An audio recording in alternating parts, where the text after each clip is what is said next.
Do you swear that the testimony you are about to give in the case now in hearing will be the truth, the whole truth, and nothing but the truth, so help you God? I do. Thank you. Please have a seat. Could you please tell the members your full name?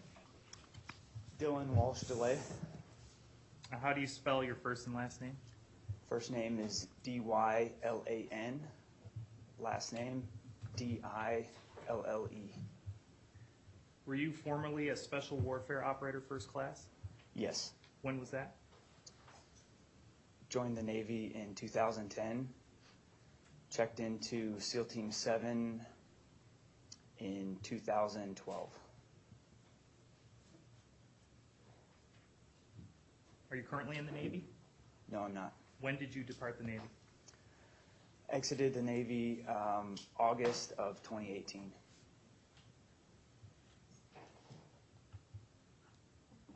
Can you tell the members your command history? Joined the Navy, went to boot camp for the Special Warfare program, and then spent all my operational time at SEAL Team 7. How many times have you deployed? 3. Where? First deployment was to Afghanistan. Second deployment was to PACOM. Third deployment to Iraq. Do you know Chief Gallagher? Yes, I do. How do you know him? Chief Gallagher was my proctor in first phase, and then platoon chief on my third deployment to Iraq. What's first phase? First phase is the crucible of BUDS training, one of the physically demanding phases. Is Chief Gallagher here today? Yes. Could you please point him out? Your Honor, may the record reflect that the witness has identified the accused.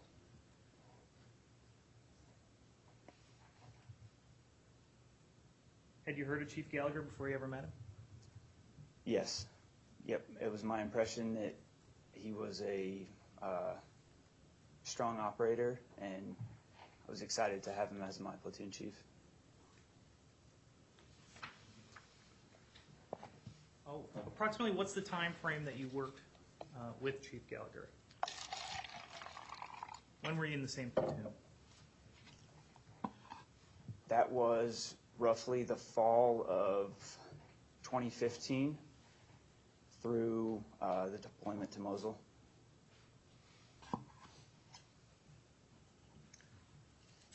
All right. We're going to get into your deployment to Mosul. Was there any sort of workups before that with the platoon? Yes. There's a unit level training where everyone's involved, and then we also had some downtime before unit level training started where we were together as a platoon. What platoon was this? Alpha platoon.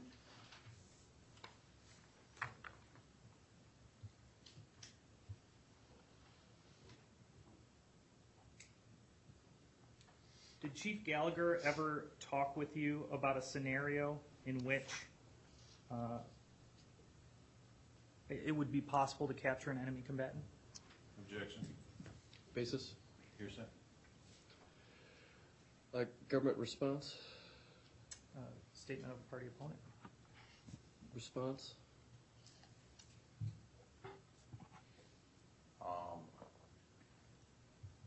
That's correct. All right. Objection is overruled. Go ahead.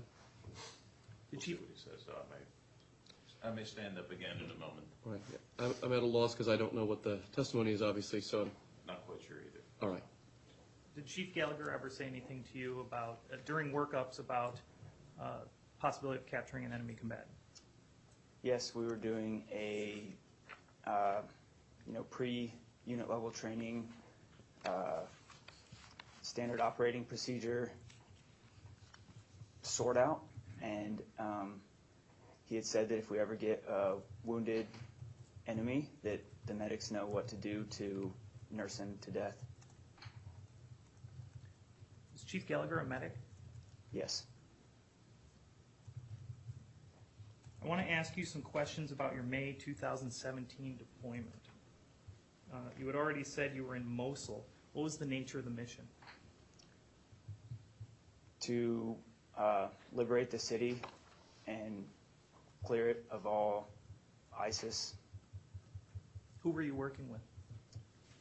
We worked with a few different partner forces, primarily the Iraqi Emergency Response Division. So what type of missions did you undertake to help liberate Mosul? The standard operation was take a structure, do perimeter security, and advise and assist the Iraqis on the ground up on the forward line of troops with mortar support, direct fire sniper support, and air support. So while there, can you explain to us how Alpha Platoon was broken out? We had broken up to two separate sectors. Both had, an acting TAC lead and OIC. My sector was Sector 7. What was the other sector? Sector 8. Now you said each sector had a TAC lead. Who was that? For my sector, the TAC lead was Chief Gallagher. That is tactical lead. What does that mean? In charge of the tactical picture, the chief is in charge of kind of the down and in of day-to-day tactical operations. Who was the TAC lead of Sector 8? That was SO1 Shoemake. What was the purpose of having two different sectors? We had a couple of different responsibilities to cover down on, and so it was sort of dictated. What was the chain of command? At Sector 7, Let's start with Sector 7. Sector 7 OIC was Lieutenant McNeil, tactical lead Chief Gallagher, lead petty officer Craig Miller, squad leaders or fire team leaders, if you will, myself and SO1 Dalton Tolbert.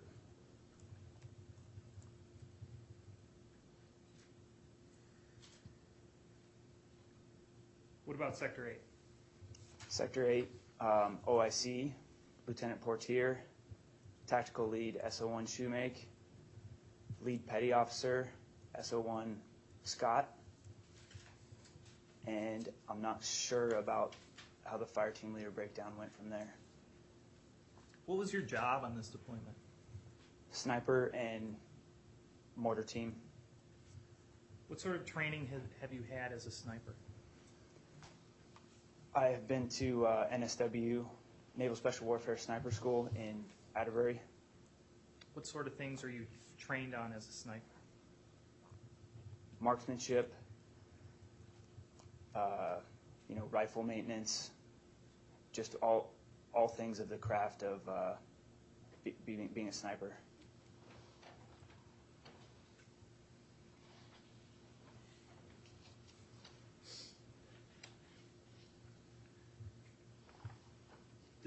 Did the team ever assist in conducting kinetic strikes? Yes. You've seen the charges in this case? Yes. I want to ask you questions involving someone being brought to a compound. Do you recall that day? Yes, I do. Do you know approximately when that was? Approximately May timeframe, I believe, Of what year? of 2017. All right. Do you remember that day? Yes. Can you tell us about it? Yep. So we had taken a compound. It was a grain silo, pretty standard operation for the day, with the exception of the fact that that was the forward line of troops for the day, and we were to clear out this rural section that stretched out to maybe 2 kilometers from our position. It was expected there was going to be a little more resistance than we faced. It happened very quickly, and first objective was cleared quickly. Now, was it the ERD that was doing the frontline battling, or was your team actually involved in the fight? Typically, we had taken a bit of a back seat. This day, we were on the forward line of troops, so we were, actively involved.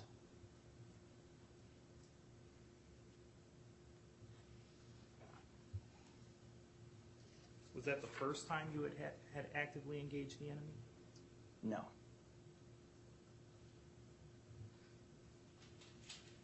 All right.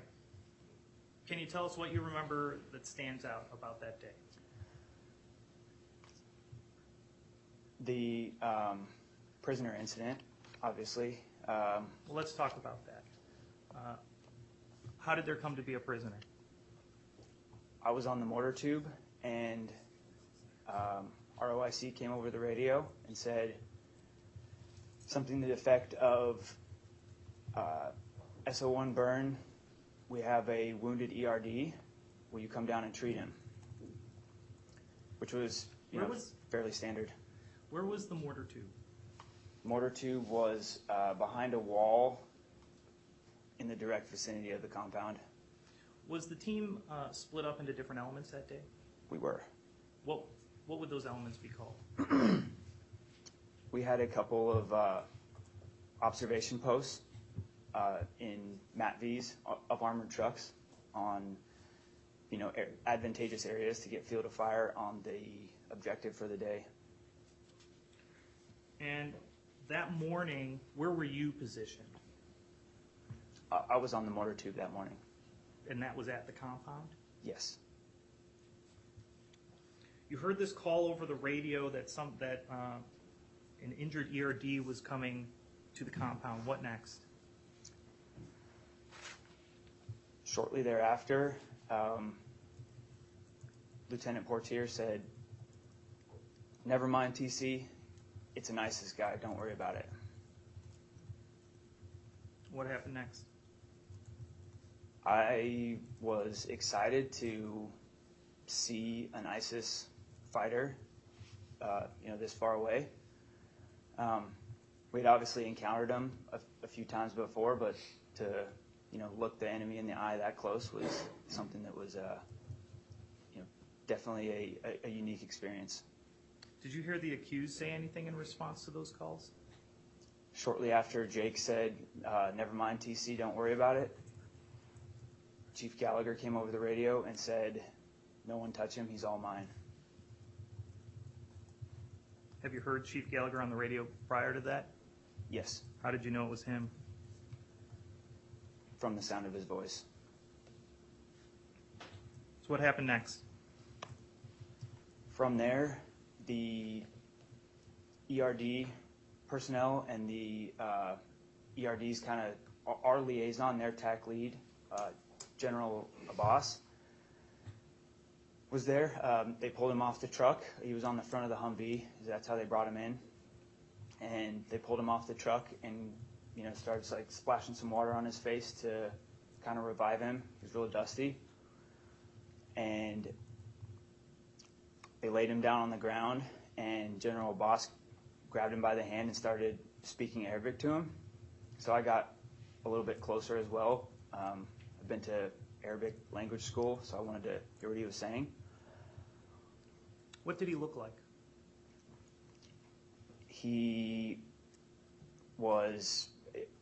What struck me was that he didn't look like a grizzly ISIS fighter.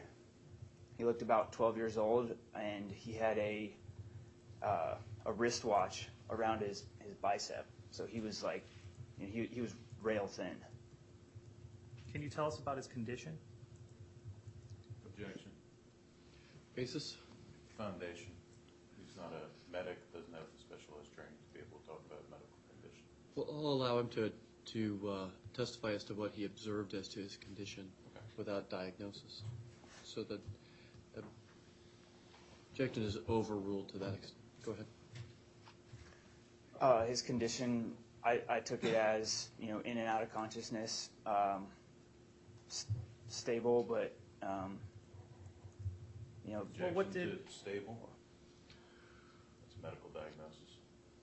All right. Members, this witness hasn't been qualified as a medical expert, so you should take his testimony as to the stability of the eyes of spider based upon his ability to observe it at the time. Go ahead, Government. Was he speaking at all? yes, he was speaking to General Abbas. Could you visibly identify any injuries on him? I noticed a wound to one of his legs in the lower quadrant.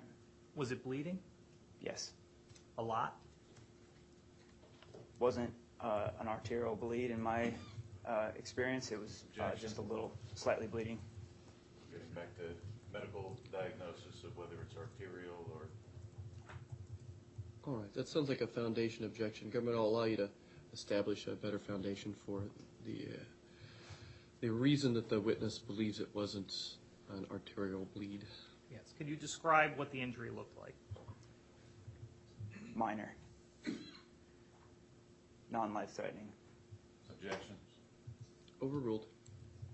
Did you notice any other injuries on his body? I did not. Did you see anything on his neck? No. What did you do next? Next, I stood over kind of the scene that was unfolding. Chief Gallagher arrived on scene at some point. There was a big gathering of ERD, partner force, and other ERD members we didn't normally see, at which point the tactical situation was declining, and so I went to take up security. Why was it declining? All eyes were focused on this one incident. Our security posture was lacking, and honestly, it would be the perfect time to try and hit us for the enemy. So what did you do? Went back to the mortar tube and took up a security position and carried on with my tasks that I was assigned for the day. Who were you with? Dalton, SO1 Tolbert. What happened next?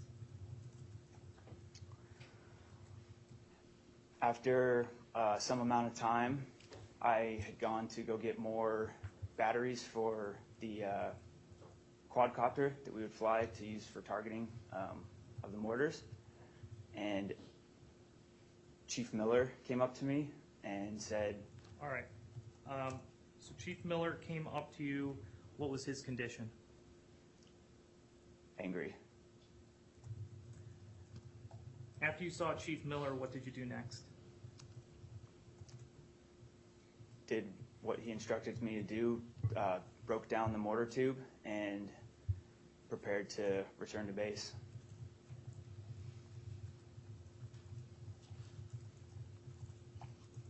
Did you have an opportunity to see the individual again that was brought to the compound? Yes. When? What was unique about that day is we had Objection. Basis. Non-responsive.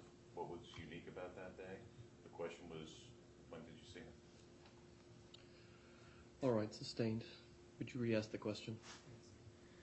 Did you have an opportunity to see the individual again before you left? yes. Okay. What did you see? I saw that he had medical procedures done to him. There was a tube sticking out of his neck and blood, around his neck. Were you able to observe if he was alive or dead? He was dead at that time. How do you know? Not breathing, no rise and fall of the chest, no discernible signs of life.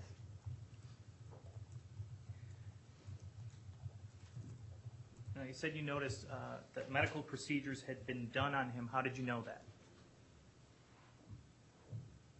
There was medical equipment on his neck that was not there when they brought him in.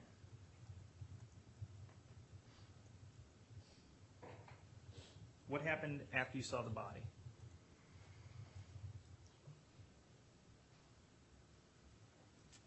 Step by step. Well, were there any other events that occurred with the body that day? Yes, there was multiple photos taken, re-enlistment ceremonies. Re-enlistment ceremony one.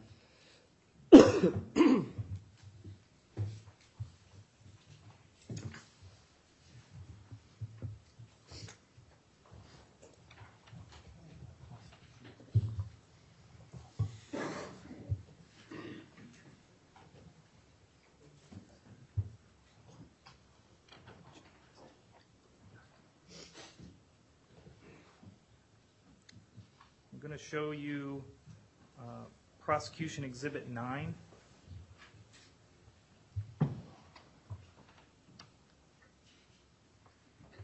you remember seeing that scene?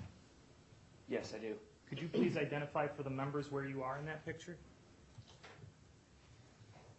There's another vehicle kind of parked where this photo is being taken from, and I'm on the back corner, No, Mr. Dille. I'm asking you where you are in this photo. not in the photo, Why are you not in this photo? because it was unprofessional. Objection. Basis? Calls for conclusion as to the propriety of the photo. Overruled. Go ahead.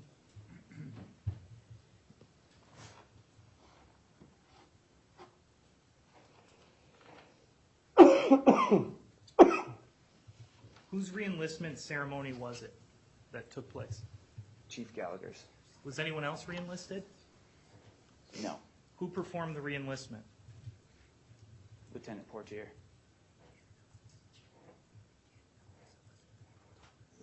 Had there been any discussion before the day started that there would be a re-enlistment ceremony during this operation? No, there had not.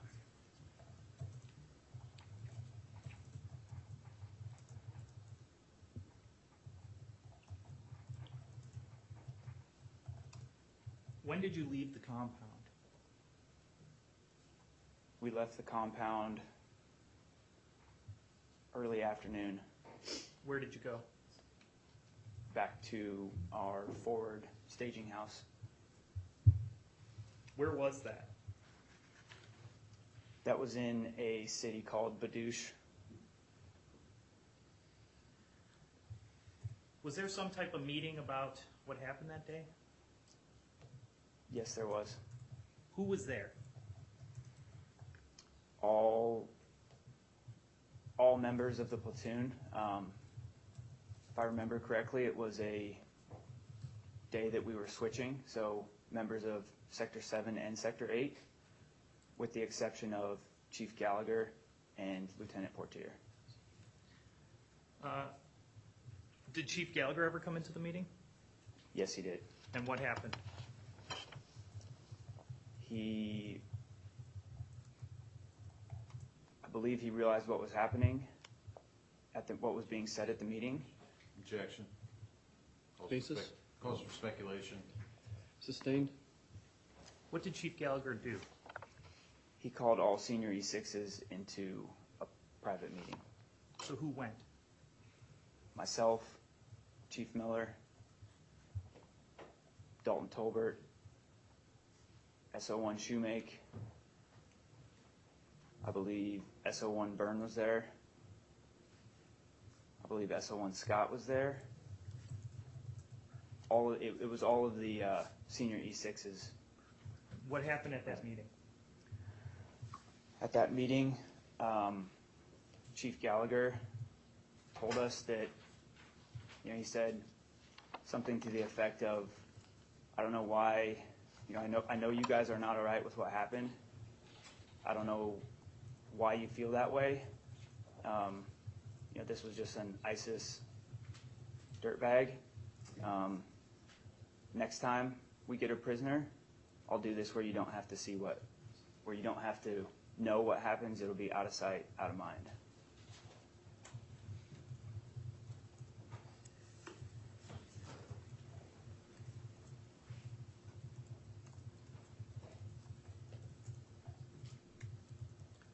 want to turn your attention to some of the other charges. Did you ever see or hear Chief Gallagher fire shots at civilians? Yes, I did.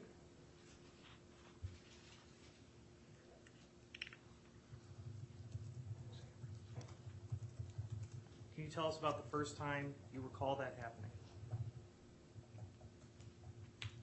I believe the first time I witnessed that was on Father's Day, 2017.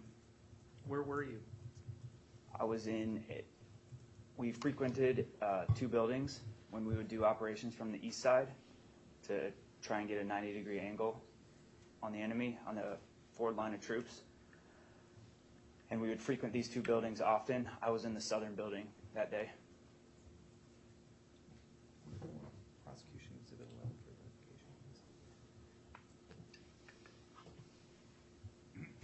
identification. On your screen, I'm going to show you Prosecution Exhibit 11 for identification. Please let me know when you can see the photo. I can see it. What is it? That is the general vicinity where we would operate from the east side. How do you recognize that? I recognize it because we would navigate with tablets and an application where we would frequently look at satellite imagery. That's how we'd plan our routes in and out. We looked at this a lot.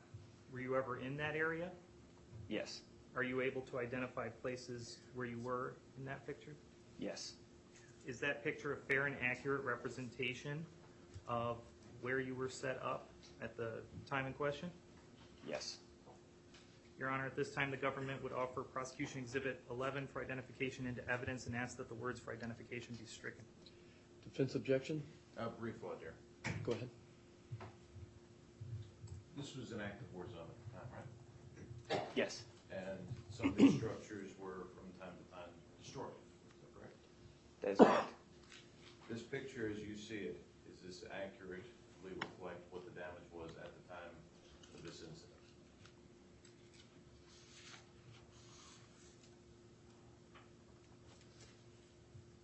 I think it does, judging by the 2 explosions on the bridge. That was going to be my next question. This was the state of the bridge was at the time. Yes.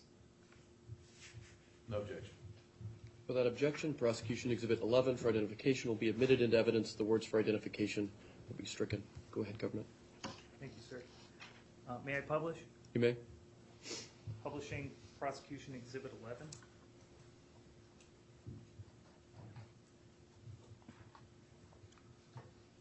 All right.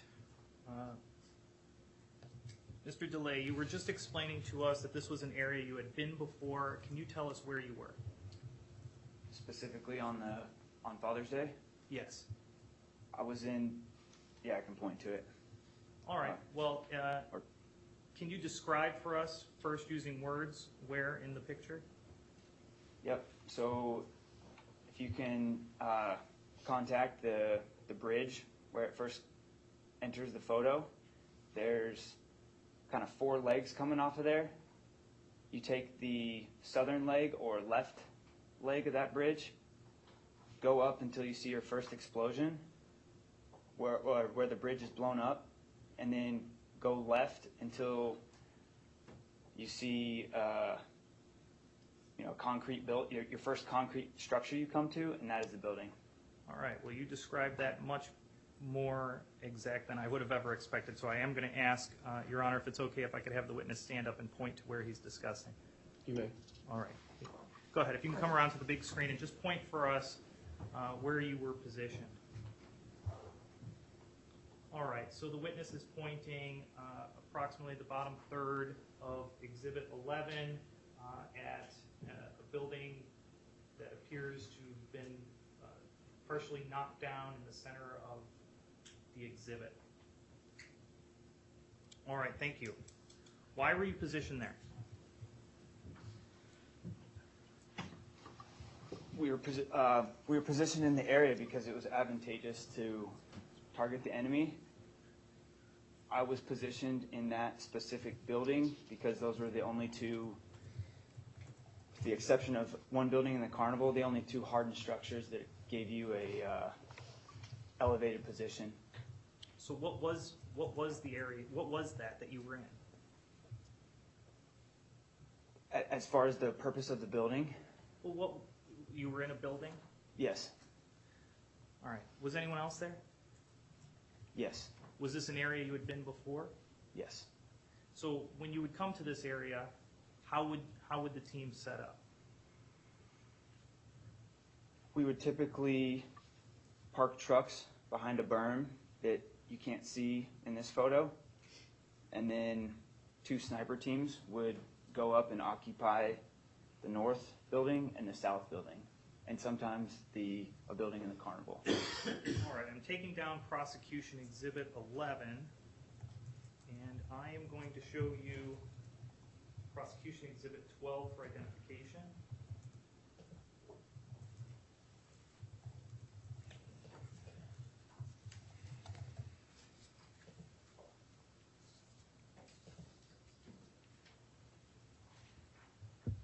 Tell me when you can see Prosecution Exhibit 12 for identification.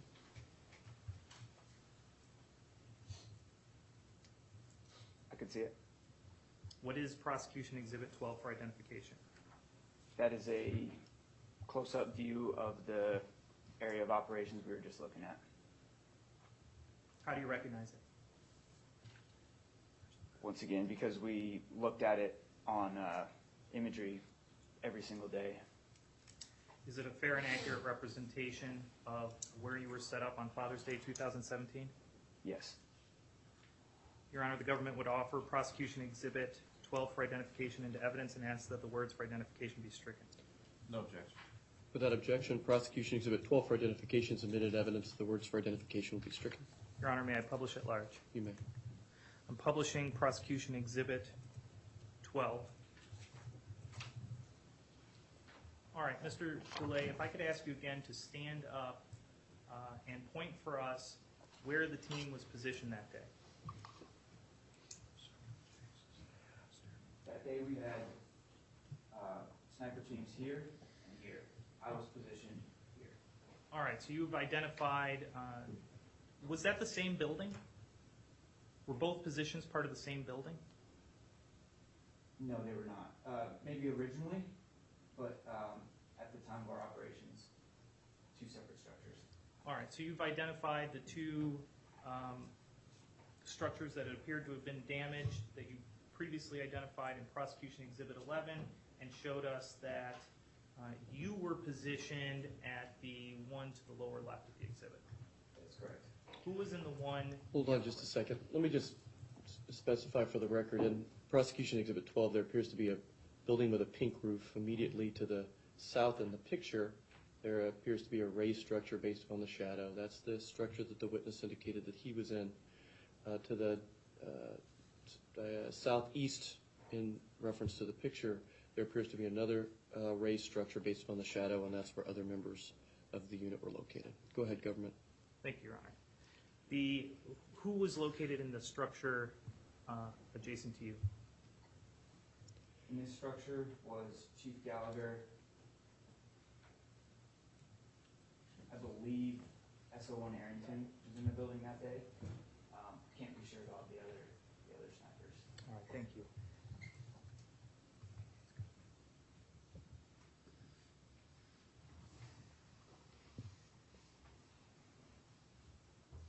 I'm removing Prosecution Exhibit 12 from the screen.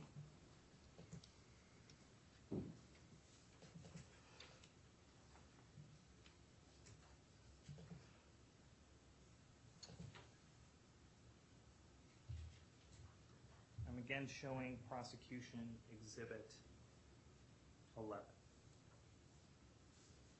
All right, now you've showed us where you were set up that day. What was the mission while in this location? While in this location, the ERD forward line of troops was marching north to south, so right to left in this picture, and we were offering direct sniper support. So which side of the river would ERD have been on? They would be on the opposite side of the river. From where you were positioned? Yes. Which direction was the SEAL team aiming? Directly across the river, aiming west. All right, so was there specifically an area where the team was operating? I know what the fields of fire were from the buildings, but yes, it would change day by day. You know, the forward line of troops would publish where it was as it was moving. All right, I'm removing Prosecution Exhibit 11 from the screen. I'm going to show you Prosecution Exhibit 13 for identification.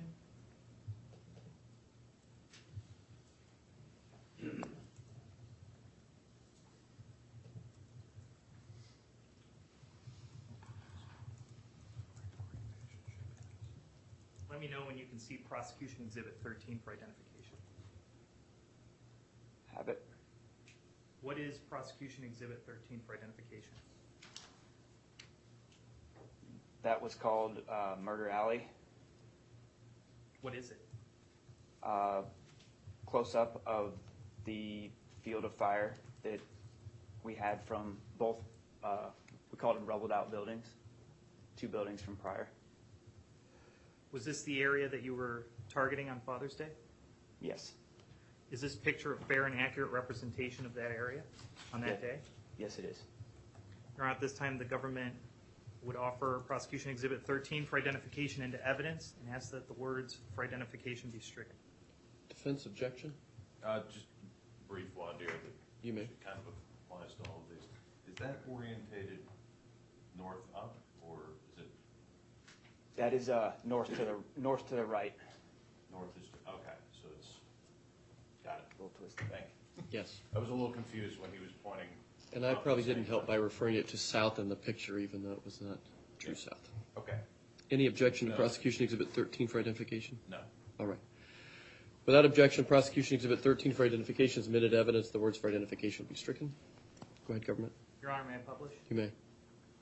Publishing Prosecution Exhibit 13. And again, this is your angle of fire. Yes. All right. Now what I'm going to do is I'm going to take this picture down. I'm going to put up Prosecution Exhibit 11.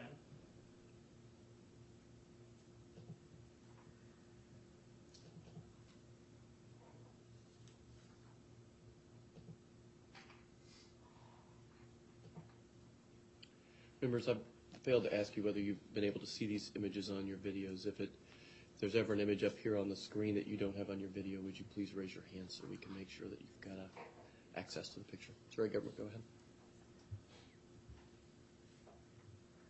Showing you Prosecution Exhibit 11.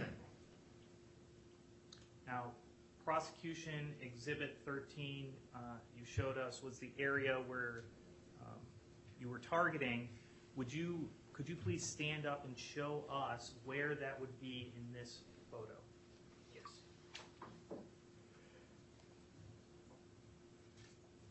From these buildings, either or, you could kind of see slightly underneath the bridge down to about right here. That was your field of fire, and then there was. All right. Before you go on, I'm going to ask if we can just have you draw that on my pad here. So let me set that up for you.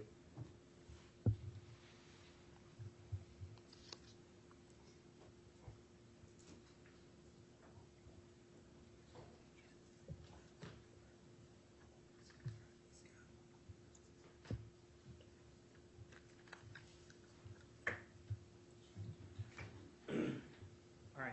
Have you been in both towers? Yes. So have you sniped from both positions before? Yes. Are you able to tell us what the field of fire is from both towers? Yes. Why? I've been to that tower probably half a dozen times. Been to that tower another half a dozen or dozen times. All right. Now, I'm going to ask you to come over here if you can. And if you could draw a line showing the field of fire from both towers that you've identified previously. Basis?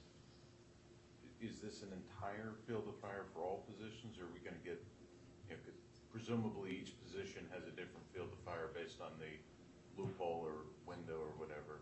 So are we gonna get based on individual loopholes, or are we just gonna assume a large field of fire for both buildings? I'll overrule the objection. I'll allow the witness to continue his testimony. If that's a matter to be addressed in cross-examination, you may do so. So objection overruled. Go ahead, government. All right, so from both towers, where was the team field of fire? General field of fire.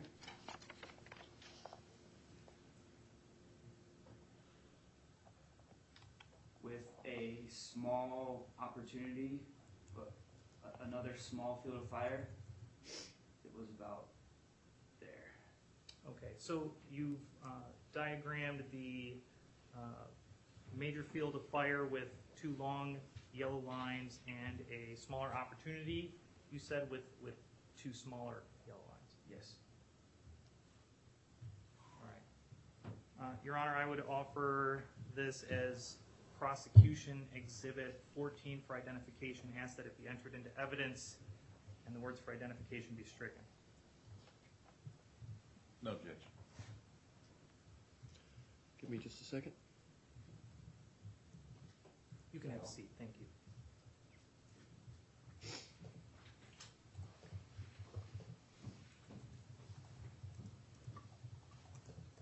I have it right here. Thank you.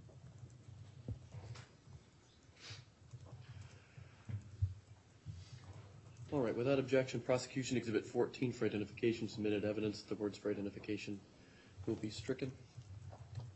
All right. Now we have Prosecution Exhibit 14 up. Continue telling us about Father's Day 2017. So I was in the South building, as we would reference it, the building that I pointed out now. Is that in the photo, the bottom left Yes. building? Yes. Go on. And there's kind of limited places where you can see ground level. You can obviously see a big portion of the city, but it's, second and third story up that you can see. But we had a few alleyways and, just places you could see ground level where you could target people on foot. And so I was scanning from these different areas and came back to the, kind of the main vein right there down the middle where you can go down to the riverfront. And as I scanned down there, there was two old men standing on the corner. And just as I, drew my attention to that, a shot went off. And one of the old men was hit. I could tell right away that he was hit.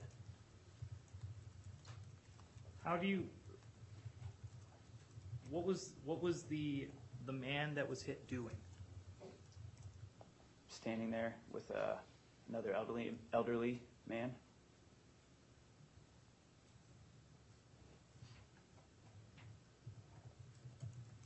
Did he have a weapon? No. What was he doing? Standing there. How long had you been in your position that day? I don't recall the specific time of day it happened. I know it wasn't right when we showed up. Typical days there were, 8-10 hours. What is a good shot? A good shot on someone who is unarmed is one that is backed up with all the other tools that are at our disposal. So, Let me ask you about that. What are the tools at your disposal? How does someone in your position determine who is a good shot and who isn't a good shot? we would get regular real-time signals intelligence updates that were live. We at times had 27 aircraft overhead that were feeding us EW information and their bird's eye view coordinating what they were seeing. We had the ERD general giving us updates on what the guys on the ground were seeing. And so all of those things are what layered into the targeting.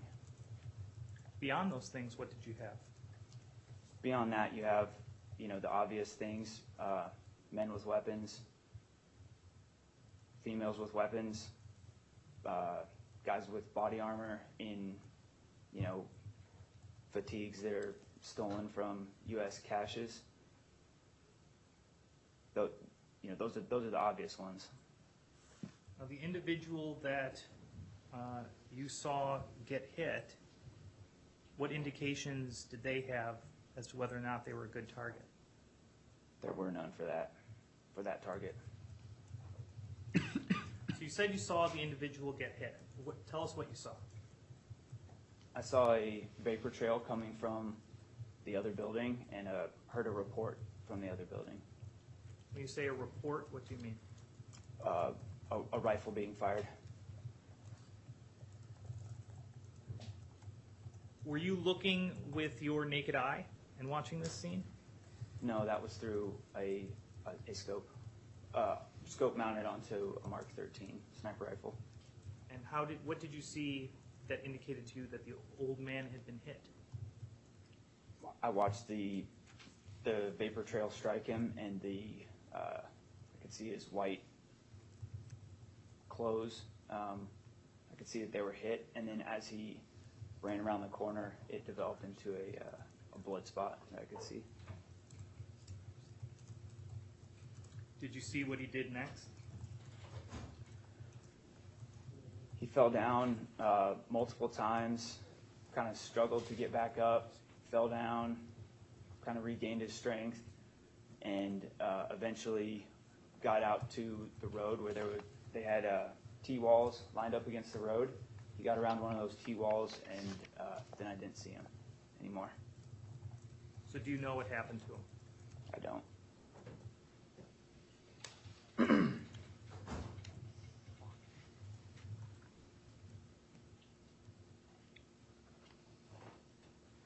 Did Chief Gallagher say anything after that?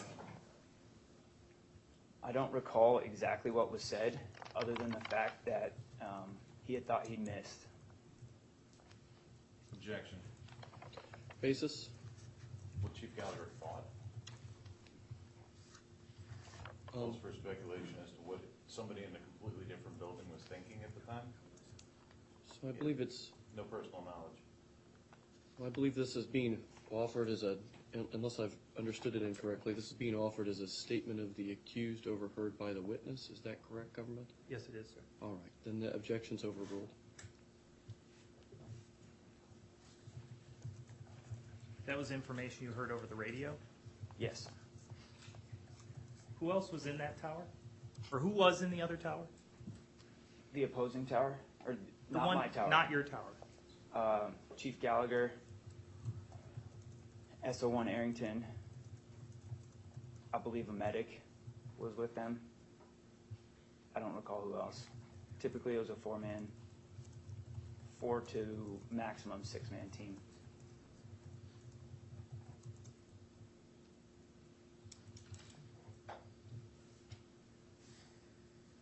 Did you witness Chief Gallagher fire at civilians again from this position? Objection. Like a foundation, you've never seen him fire at any civilians. All right, I understand. Reword the question, counsel. Yes, sir. Were there any other situations that you're aware of firing at civilians? Objection. I We're getting think, into the 404B. all right, members, we'll need just a second here. Thank you. All right.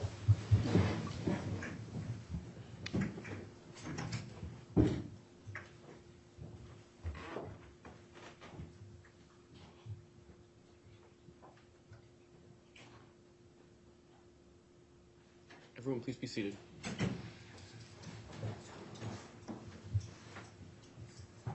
How are we heading into the 404B? He's only been offered as an eyewitness to one incident. He's going to start talking about other incidents he's heard of, uncharged incidents. That's 404B. Government, what do we anticipate his testimony will be on? We have, well, I'm certainly not going to elicit anything that he heard from other people. I'm just going to ask about other incidents that he personally saw, including firing at a boy, firing into a crowd, and shooting at 2 to 3 women at a river. All right. And these all relate to charge 3, specification 1? No, these are 404B. Yeah, they were listed in the bill of particulars for 134. Right. Aren't these all sort of the evidence related to the specification 1 under charge 3, the willfully discharging a firearm? Our position is that this is 404B. Yeah, this is not something that we've had. I mean, these charges here, there is, not much in the way of discovery. Certainly, there's not any witness that can connect everything. This is the type of thing where he's going to say that he saw somebody get shot at. Doesn't know where they got shot from. This is insufficient for that charge. All right. I think it's a good time for us to take a recess for about the hour mark. I need to go look at my prior 404B ruling just to make sure that I've got the outlines of this as it relates to here. And so let's take a 10-minute recess, a little longer than 10 minutes. Let's come back at 10 after the hour. Mr. Dille, as we are in the middle of your testimony, during the recess, you're welcome to step down from the witness stand if you'd like to, but you're directed not to discuss your testimony with anyone during the period of recess. Do you understand that? Understood. All right. Then court is in recess until 10 after the hour. All right. Everyone, please carry on. Would you let the members know they have until 10 after the hour?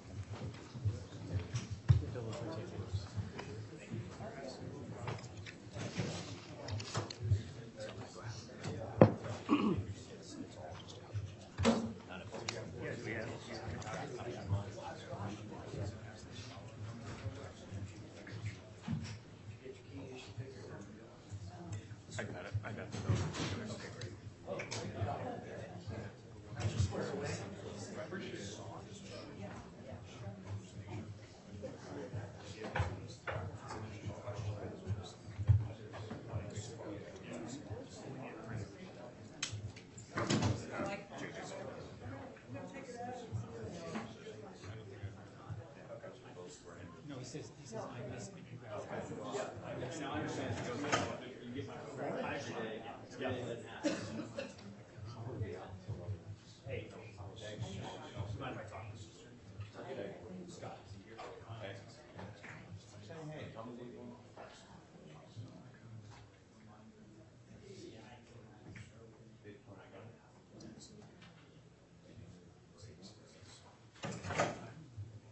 Thank you, Ron. Mr. Dille, have you ever witnessed Chief Gallagher fire at civilians?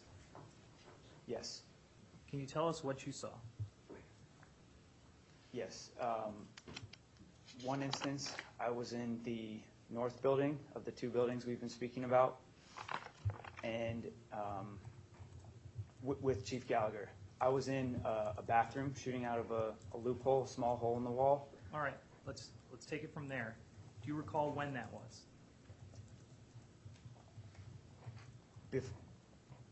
Before the that was before the Father's Day incident.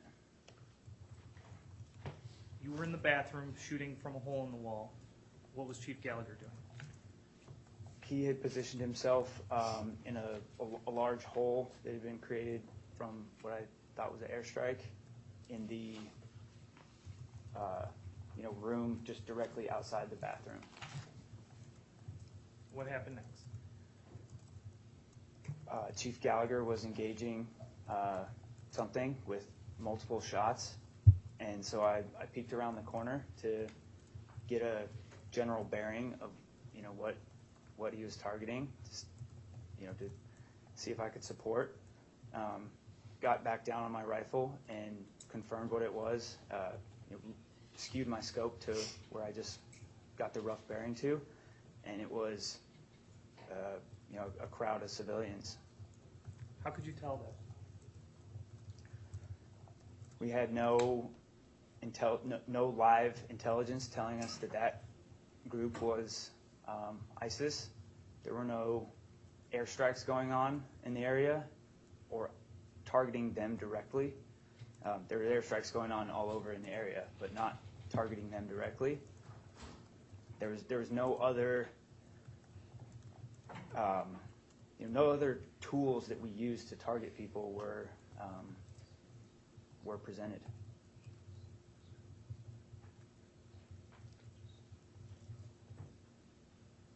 Do you recall Chief Gallagher saying anything about these incidents?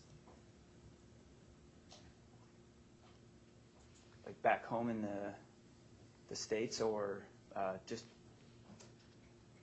Well, first, do you recall him saying anything about the incident while you were there and it was occurring? No. Do you recall any other incidents where you witnessed Chief Gallagher shoot at civilians? Yes. The other incident, I was also in the north building. This time I was laying down in a bombed out stairwell, and Chief Gallagher was in that same spot with the big hole. When was this incident?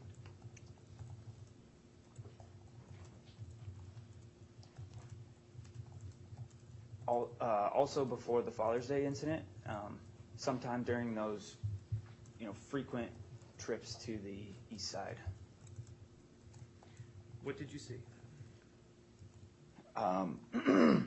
2 women in full traditional garb walking along the river, and Chief Gallagher took a shot, and they started running, which is typically if you're going to give a warning shot, that's what the mission has been accomplished. The person is leaving the area.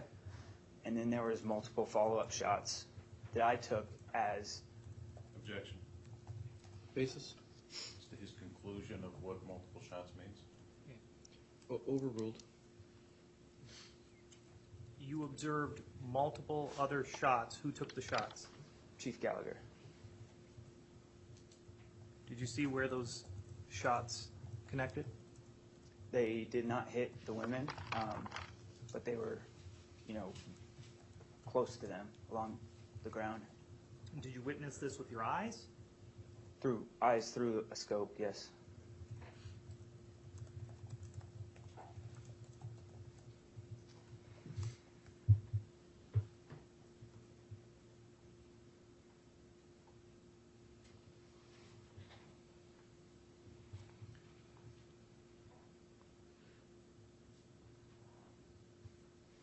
Give me just a second, please.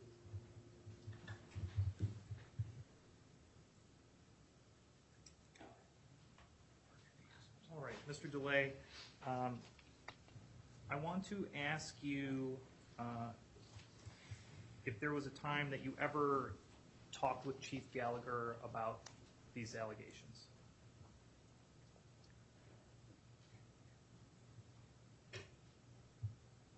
On deployment, we had never, I personally, never confronted him personally. All right, let's talk about when you returned from deployment. Did you and Chief Gallagher ever get together and talk about the incidents? Yes, he pulled me aside on the third deck of SEAL Team 7. And When was this? maybe 2 weeks after we got home from this Mosul deployment. When did you get home? We got home, I think it was like August, early August of 2017.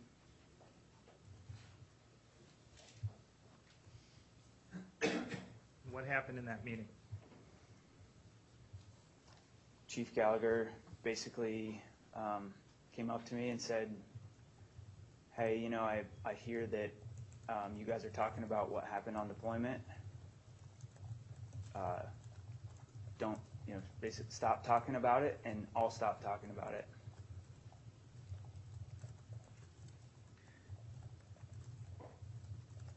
Mr. Dille, have you been ordered to testify?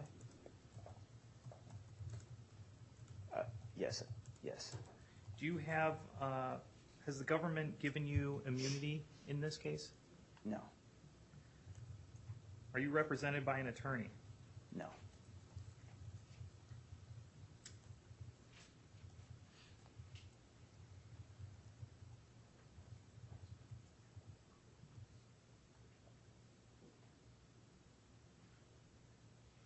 Since providing evidence in this case, have you received any sort of repercussions or retaliation? Yes. There's been, soft death threats to. Objection. Basis? Relevance. Unless this is something from Chief Gallagher. Government response? Sir, this is, we're showing, because the witnesses are a little out of order, we will later present evidence of how Mr. Dille's information that he was assisting Judge, came out. should we have a 39A on this? All right, members, will you step out for just a second? Thank you. All right.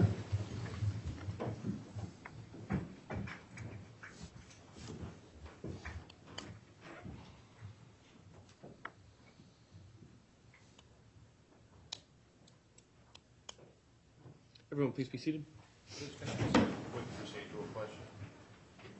These sessions we have right now are a little bit unique to me and Mr. Mukasey of discussing all this in front of.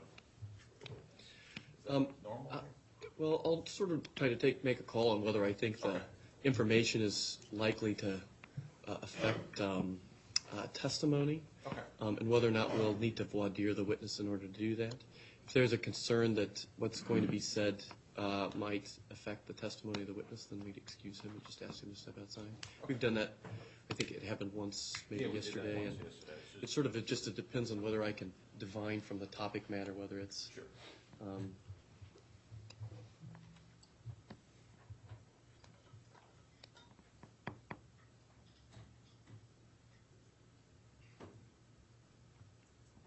Just can you point me to the element that you think this testimony is relevant to, or the charge? Obstruction of justice. Yeah, it's in general to the obstruction charge. Will become much more obvious once we present later evidence. All right, let's take the testimony, and then I'll make a call. Go ahead. Since assisting the government, have you received any sort of retaliation? Threats of retaliation against, myself and my family, and Where? Where did you receive those threats? online. What about specifically from Chief Gallagher? Yes, he, commented on my business page that this, piece of equipment is made by an amateur operator that, doesn't know what they're talking about, and, you shouldn't buy it. Was this after you had reported to authorities? Yes. That would conclude things, sir. All right. Judge, if I may, on the comment on the business page, that sounds like a Facebook group, something like that. It's a Facebook page. Oh, are you wanting to voir dire the witness? I'm just asking because if we're talking about something that was written and then hasn't been given over in any discovery, Go ahead. I'll allow you to voir dire the witness. the review about your business, is that from a Facebook page? Instagram, yes. Okay. Do you have a copy of it? Yeah. Have you shown them a copy of it? The investigation, yes. The NCIS. When was that? A few months back. Did you show Lieutenant John this? I just assumed that the The actual person I showed it to was Joe Warpinski, and I assumed that got transferred up.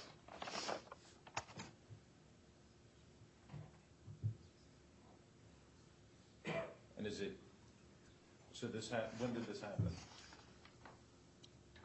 I could look at the date stamp of the screenshot. A couple months after the investigation started. So before he was charged? I believe so. Because I don't know exactly what order he was charged, this, that, the other.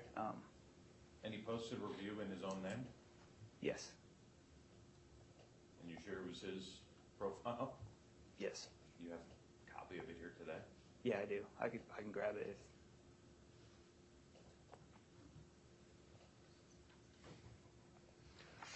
Sir, we're comfortable not eliciting that specific testimony. We're trying to elicit at large personal retaliation that he's received.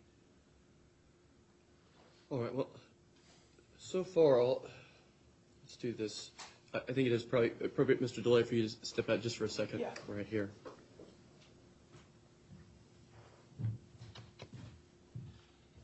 All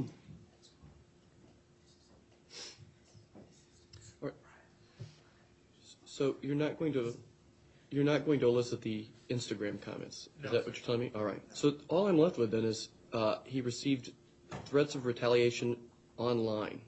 Yes. That's all you've elicited on this issue. Yes. How does that relate to any particular charge in front of the court?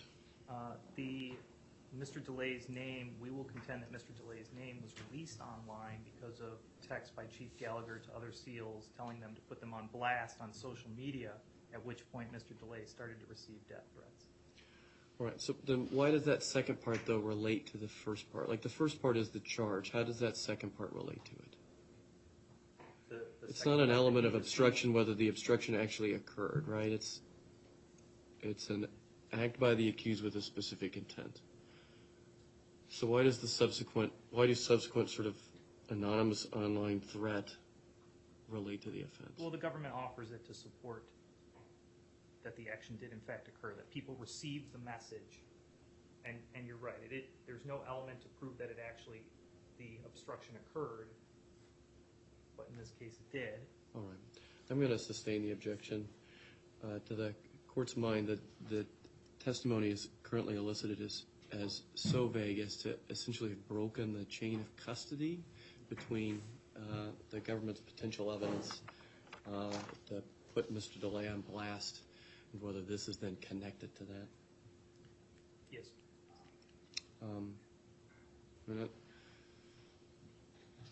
If there's a better chain of custody down the line, you're welcome to try again. Yes, sir. All right. How many more questions do you have for Mr. Dille on direct testimony? That completes it. Okay. Can I ask one more question? What is the point of the question asking whether or not the witness is represented by an attorney? We think it's going to become relevant based on one of the things we brought up in the opening was motivations by each individual, who is facing some sort of action, who isn't, who has immunity,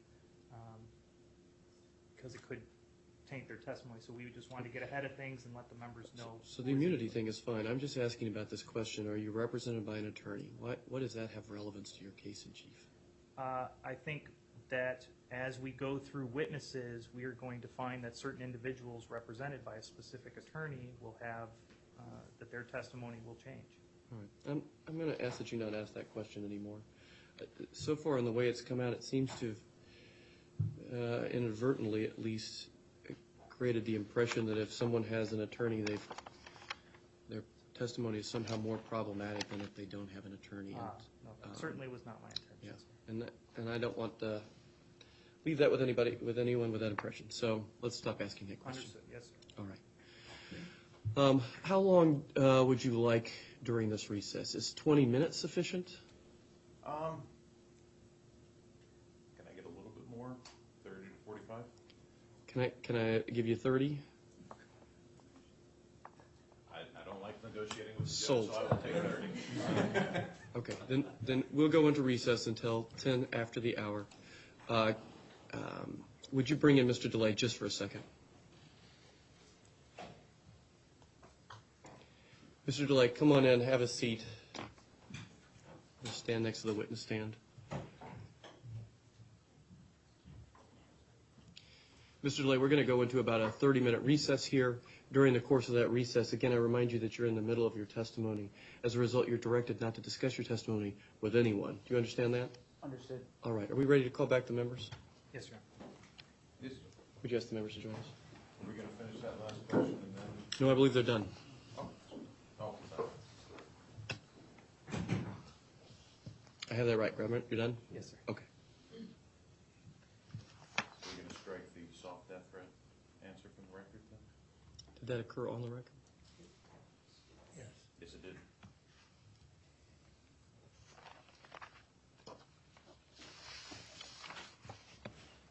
All right.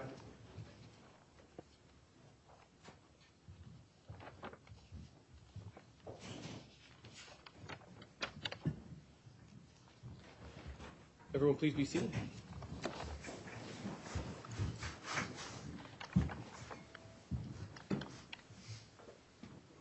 Members, I sustain the objection. As a result, you should disregard any testimony from Mr. Dille regarding any threats of retaliation he received online.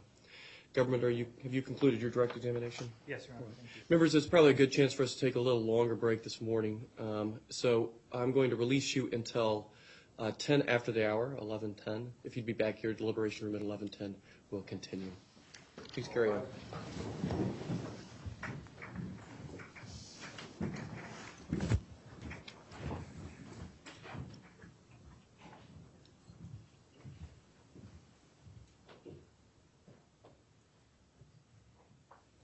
Court is in recess. Everyone, please carry on.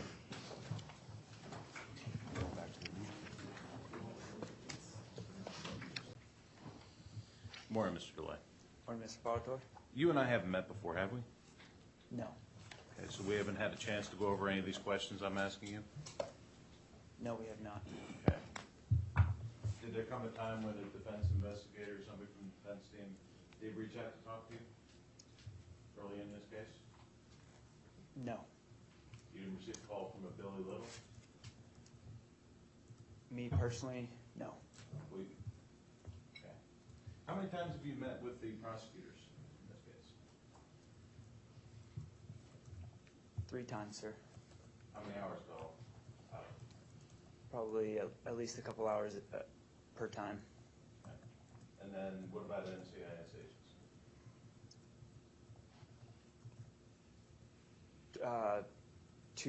Twice, and then other small times.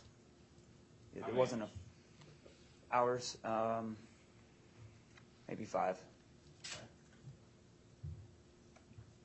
And during those interviews, were any of them videotaped? I assume they were being videotaped. Okay. Let me just ask you a couple of quick questions here, and then we'll jump right into the meat of it.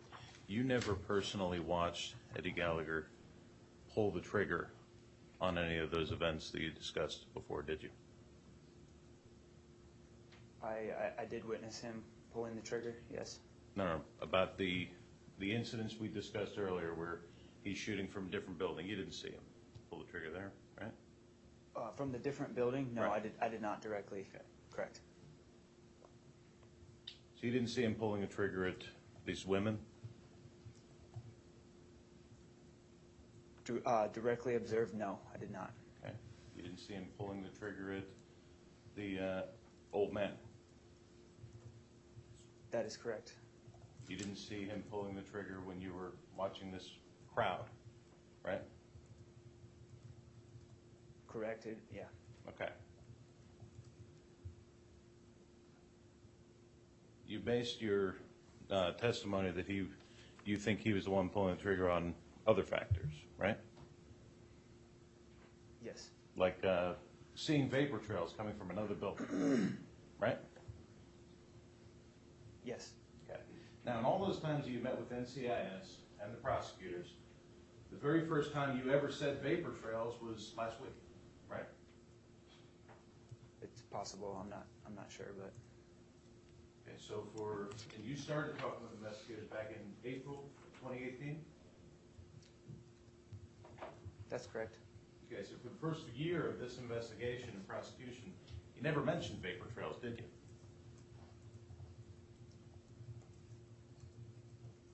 You've done the research. I haven't seen. I'm not sure if I've ever used those words, sir. And you claim you saw vapor trails coming from another building in a diagonal direction across your field of view. Is that right? Yes.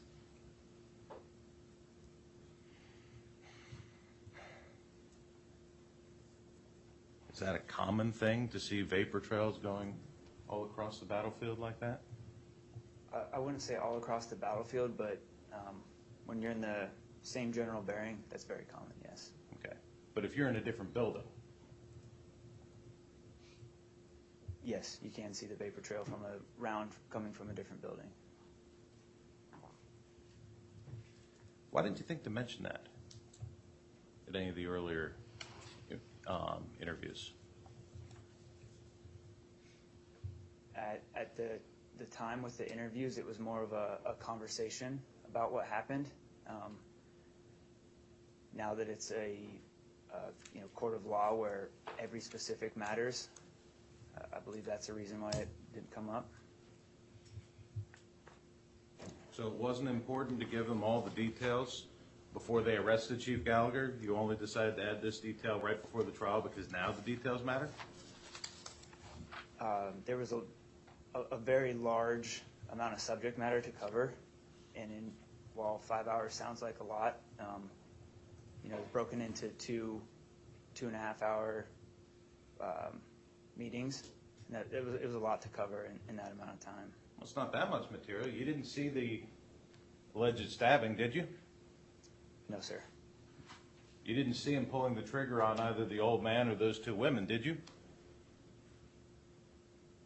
No, sir. Okay. Doesn't seem like that much material to cover that you can just leave out. The reason I knew the shot came from the other building was because of a vapor trail, right? There was a lot of material to be covered, Mr. Palator. Now, you said here today that when this old man allegedly got shot, that you heard Eddie Gallagher on the radio say that he thought he missed him, right? Yes. This is also something, you've discussed this old man shooting with investigators since the beginning, correct?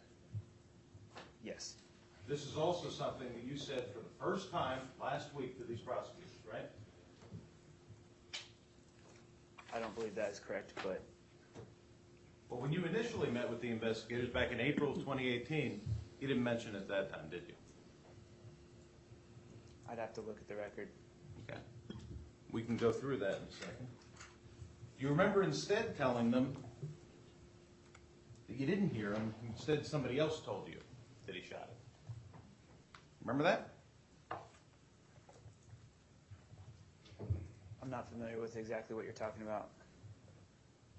At the time, you said that you heard it from Petty Officer Graffam. Isn't that a fact? That is a fact that Petty Officer Graffam came to me describing the same incident. And subsequent to that, when Petty Officer Graffam was interviewed, he said he didn't see it. And he didn't tell you that, didn't he? Objection, lack of personal knowledge. Sustained. Why did you change your story from saying that Graffam told you, now all of a sudden you heard Eddie say it on the radio? My original testimony all throughout was that I witnessed it. So that's not really answering my question, is it? You originally said that it was Graffam that told you, now you're telling this jury that it was Eddie that said it. Why did you change your story? Mr. Partori, it was not, it was not Graffam that said it. Graffam just came up to me saying, hey, I saw that as well. Okay, but then Graffam didn't say that to anybody else, did he? I don't know. You guys coordinated a lot of this over text message, didn't you? Coordinated what? Getting your story straight, right? We never made up I have never made up a story, Mr. Parlator, in regards to anything I've said. Now, Mr. Dille, I didn't ask you whether you made up a story. I asked you whether you coordinated your stories in this text message stream. No. We'll get to your inventions later. Right now I'm asking, did you talk about these incidents with your platoon mates in a text message string? Yes. Did you call that text message string the sewing circle? I believe it was titled that, yes. Okay, and did that start pretty much immediately upon returning from deployment?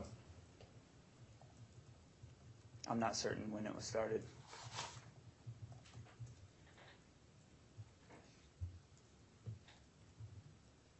When did you return from deployment? I was tracking that it was early August of 2017. You were tracking that it was early August of... I asked you when you returned from deployment. Do you remember when you returned from deployment? August of 2017. Okay. And beginning in September of 2017, did you and several other members of the platoon, Dalton Tolbert, Chris Schumann, Craig Miller, Joe Arrington, Corey Scott, and Josh Vrenz, begin a WhatsApp group text message string called the sewing circle? If that's what the records show, then yes, sir. Your Honor, may I approach to show him the first page so he can refresh his recollection? Can you ask him whether that will assist in refreshing his Would it recollection? help you to look at the transcript to see when you started this text message string? You were just asking for specific dates, so yeah, that would Take a look at that and see if that refreshes your recollection as to when this started.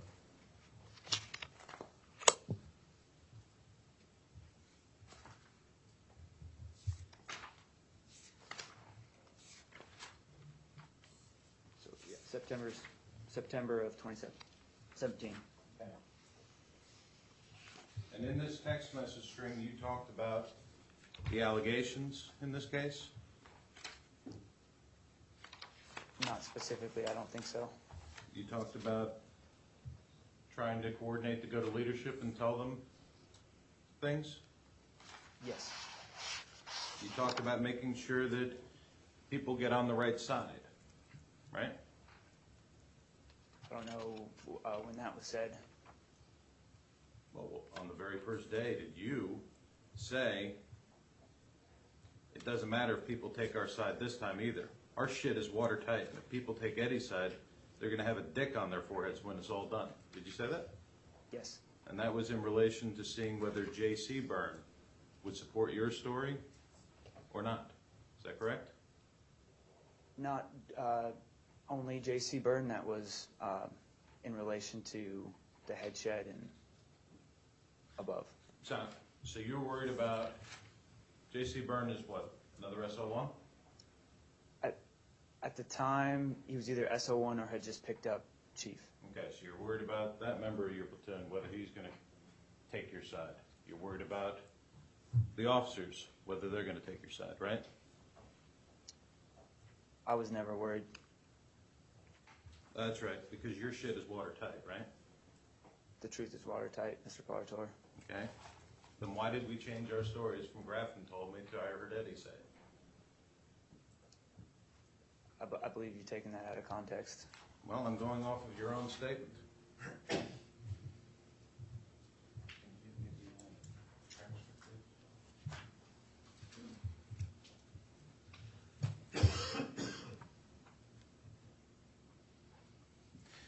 The truth is watertight, you say. What about, so who else was shooting at civilians there? For everyone shot at civilians for warning shots. Who else was killing civilians, if any? No one else. What about Master Chief Alizawi? I never witnessed him kill civilians. Did he have a big old time shooting civilians? I did not witness that, no. Did you text the group? Al had a big old time shooting civilians. Yes. Okay, so you accuse Master Chief Alizawi of shooting civilians to the group, right? If it can be implied that way, yes. I don't know how else you can apply it than Al had a big old time shooting civilians? Other than you're accusing Master Chief Al-Azawi of shooting Objection, Your Honor. civilians. Basis? We'd ask for the rule of completeness for the rest of that statement. All right, I'll allow you to deal with that on redirect if you need to. Thank you. Go ahead, defense. Objection overruled. I'm sorry. Do you think that that might be interpreted as you accusing Master Chief Al-Azawi of shooting civilians? Yes, I do. Okay, and you never saw Master Chief Al-Azawi shooting civilians, did you? No, I did not.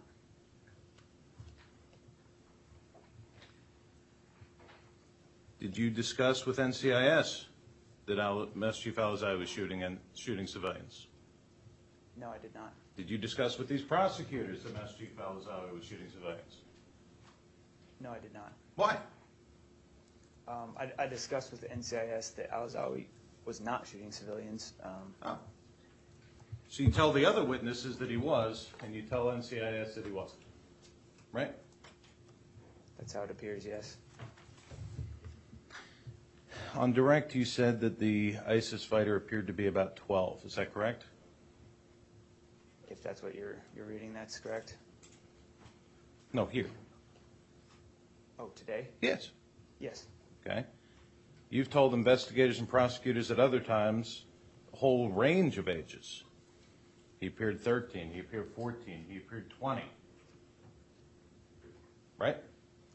That's inaccurate. That is inaccurate? This is going to take a little while. We're going to have to go through all of your prior statements. Hold on a second.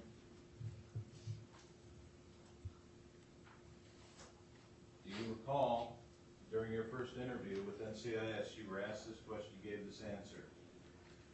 When did you see the kid or the guy? Can you describe, like, how old this person appeared to be? 14, 12, 13, 13, 14. You remember being asked that question, giving that answer? Yes, sir. Yeah.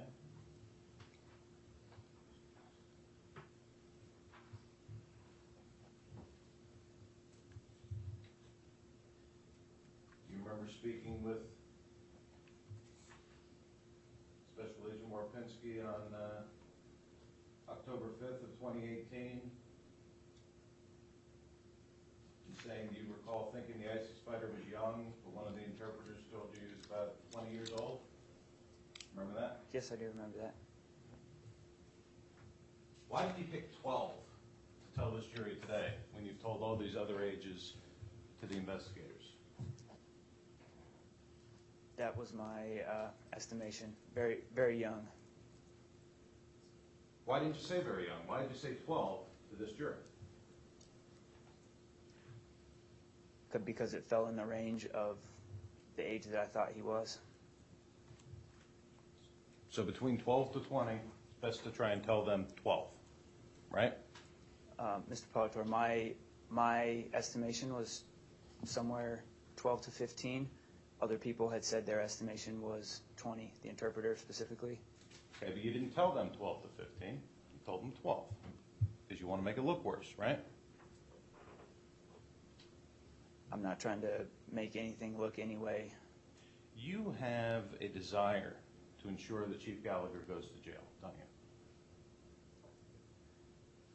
I want justice to be served, but no, that I wouldn't wish this on anybody. This whole process, everything. The first time you met with Special Agent Warpinski, you had a conversation out in the hall before going into the interview room. You remember that? Yes, I do. Do you remember in that conversation saying you're concerned about what would happen if this goes to trial? Remember that? I remember something to that effect, yes. Do you remember him trying to tell you that he wanted to build a slam dunk case against Chief Gallagher? Remember that? I remember something to that effect, yes. You remember he then told you that he would keep your name out of the file. Remember that? I don't believe he ever said he was keeping my name out of anything. Do you remember that he said that this was going to go under a source number, and so your name wouldn't be disclosed to the defense? Remember him saying that in the hallway? He's never mentioned to me. I don't remember him ever alluding to the fact that my name was going to be hidden from anything. Did you want your name hidden from anything? In a sense, to avoid the public backlash. maybe. But in the end, I'm proud of everything I've said, and to have my name attached to it, I own everything that I've said. Did you say it ain't over until we're publicly outed, sitting on the front porch somewhere with a 6-shooter, waiting on the real brotherhood to come knocking, in which case I look forward to laying down some lead again? Did you say that? Yes, I did. That was a couple of weeks ago, right? Yes. Who's the real brotherhood? People that are okay with war crimes. Isn't the real brotherhood from Long Live the Brotherhood, the SEAL teams? I believe there's been 2 specifications now. There's there's Long Live the Brotherhood and Long Live the Real Brotherhood. And the real brotherhood are the older SEALs that don't support you guys coming in here and telling lies about Chief Gallagher. Isn't that correct? That's inaccurate. Is that your interpretation? After serving 8 years, yes. Okay, so you're interpreting whether the real brotherhood supports Chief Gallagher and you telling lies, right? That's your interpretation. There's a clear line in the sand. You said that you refused to be in that photo, right? Yes. And that was okay? To not be in it? Yeah. No, there was resistance. Okay, but Lieutenant McNeil didn't have to be in the photo, right? He could have sat out. Yes. Chief Miller could have sat out that photo, right? Yes. In fact, you had just demonstrated by your example that it's very easy to sit out that photo if you don't want to, right? I think very easy would be a misclassification, but he could have not appeared in the photo.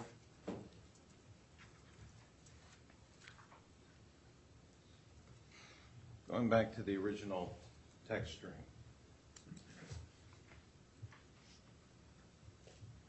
In here, there's a lot of discussion about the complaints that are being made.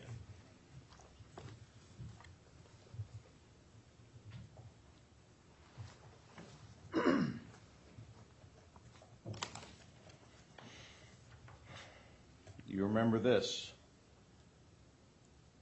Jake told me he's been talking to Bryce and basically told him to hold Eddie's award because he's going to ask Eddie about some of the stealing stuff, using guys as bait and lies he's been told, and then see if he needs to lower or take back his awards. You remember that? Now that you read it, yes, I remember that. Okay. Stealing stuff, using guys as bait. Doesn't say stabbing somebody, does it? Not that I'm aware of, no. Doesn't say shooting anybody, does it? No. In fact, aside from your comment about Master Chief Alazawi shooting civilians, there is nothing in this entire text message string about any stabbings or shootings, are there? No, there's not. There's a lot of talk about stealing, right? Yes. There's a lot of talk about using guys as bait or tactics issues, right? Yes. In fact, there's a discussion in here about when the Las Vegas shooting occurred that you're glad you weren't there with Eddie because Eddie would have pushed you up to the front, right? I believe something to that effect, yes. Okay. You also kept a journal on the deployment, didn't you? Yes. And in that journal, you wrote down a whole list of things called Ops SIG Acts, right? Yes. Operations Significant Actions? Yes. Significant Activities? What does that mean? Yeah, that's Okay. the implied meaning. And in here, you put several different events that occurred during this deployment, right? Yes, it was a log of each of the times we had gone out. Okay. So, for example, sporadic gunfire, VBIED 200 meters away, sniper fire while retrieving Puma, setting mortar, ERD gets shot, retrieving Puma. Is that an example of significant acts for one day? Yes, sir.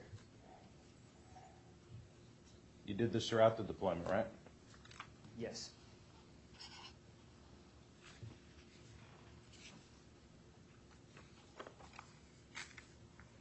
Would you recognize that if I showed it to you?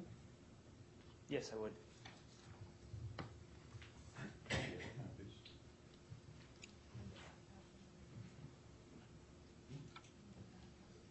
Just 779-782. 779-782. Your Honor, may I approach? What's the purpose, I'm sorry? To add this mark as the right identification. As a defense exhibit or appellate It's a exhibit? defense exhibit. All right. It's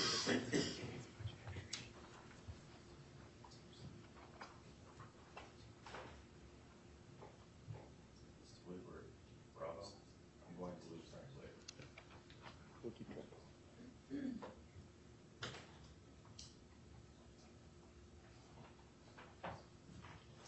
If I have a courtesy copy of the court.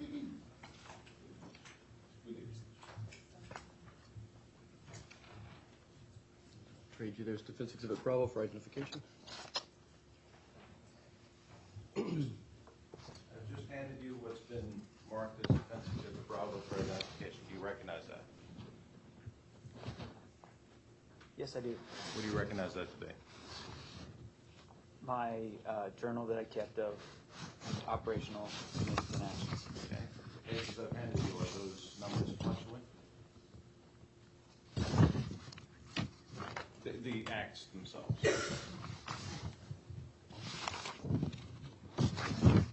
Yes. Okay. Is that the entirety of the section on the SIG acts? Yes.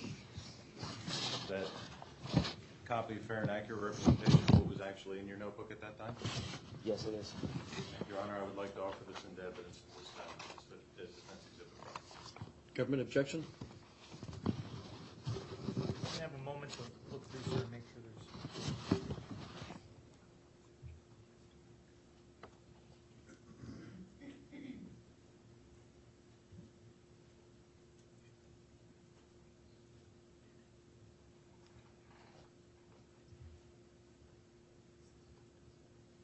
No objection, Your Honor. Without objection, defense exhibit Bravo for identification is admitted in evidence. The words for identification will be stricken. You may proceed. Looking through that, can you read to the jury the entry you put in there about chiefs, stabs, detained? There is none. Read to the jury the entries in there about chief shoots civilians.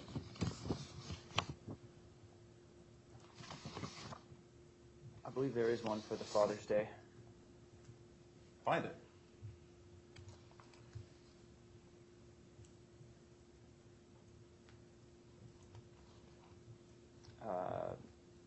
It's numbered 30.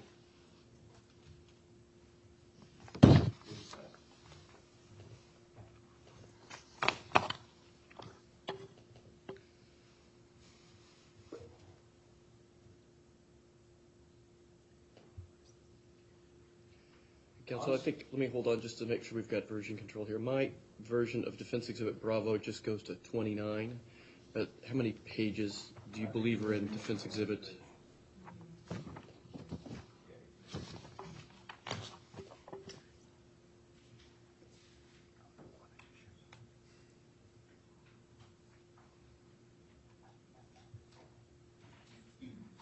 How many pages do you believe it should be? 5 pages? Yes, this should be the last one, going up through base stamp 70. Great, thank you. All right, so defense exhibit Bravo for purposes of the record is a 5-page document. Go ahead, defense, I'm sorry. So at the time, you write down, on sniper rifle in pink building with Dalton. Get 338 sniper rounds through each window. Just do warning shots. Missed getting old man from getting shot. Right? Yes. So at the time you wrote, missed getting old man from getting shot, and then 2 years later, you say, I saw vapor trails as Eddie Gallagher shoots an old man. Right?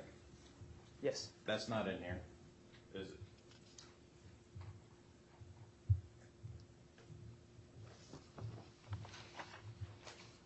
You do do actually reference. Hold on a second, I'm not sure we've received an answer to the last question. It's not in there, is it? Vapor trails? Vapor trails, chief shot old man, chief hit old man, chief said, I think I missed old man. Any of the things you told this jury here today, it's not in there, is it? I summed it up with, I missed the opportunity to keep the old man from getting shot. You shot warning shots at him? No, I wasn't able to. Should that page again? Just do warning shots. Were you shooting warning shots at him or not? No, I did not have the opportunity to shoot warning shots at the old man. If another witness came in here and said you shot multiple shots at the old man, would that witness be lying? There's been Your no. Honor, speculation. Sustained. You didn't shoot warning shots at the old man? This specific old man, Right. no. You did actually make another annotation about Father's Day on a different page called Flag Stories. Okay. And there you just give some grid coordinates and where you flew the flag. Is that correct?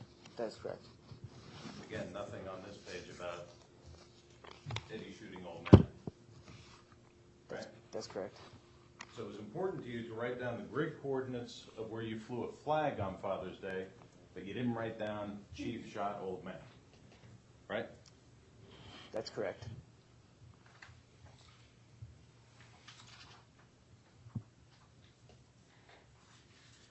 At a different point, you wrote a list of Eddieisms, right? That's correct.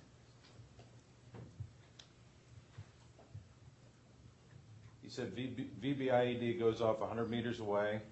Eddie says we're going back to the same spot, right? Yes. VBIED goes off at proposed op. Kills 10, injures 30, ERD. Eddie says we're still going, right? Yes. Nisbet gets shot. Eddie picks that same exact building for us to go the following day, right? Yes. Says he wants to push up to be out of mortar range, not as concerned with small arms fire, right? Yes. There's nothing in here about, in your Eddieisms, about shoot civilians or stabs, withdrawn. There's nothing in here about stabbing an ISIS terrorist, is there? No. There's nothing in here about shooting an old man, is there? In my op sig acts that was recorded. Oh, yes, the one you just, the number 30 you just mentioned earlier. Yes. You said there were 27 aircraft overhead, right?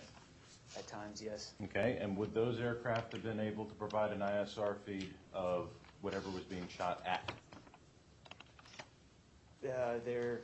The area of their sensors is smaller than you'd think to actually see things like that. So there's sensors all over the place, but it's not like everything is covered at any given time. But if they were able to get some video of any of these non-combatants being shot at, that'd be helpful to your case, right? It's you said my case. Yes. This is not my case. This is just my truth. So It's your truth. the things I've said, yes. Okay. And this is your truth that you and these other platoon members have been discussing for the past 2 years, right? On these texts? We never discussed specifics. Was there ever a text message where one of the platoon members was admonishing others not to change their stories? Not that I remember. Not that I remember, no. Was there a text message about making sure that, that some people are worried about their careers, some people are worried about going to jail? You remember that? I don't recall that message. If you have it, obviously it's there, but I don't recall that specific message, no.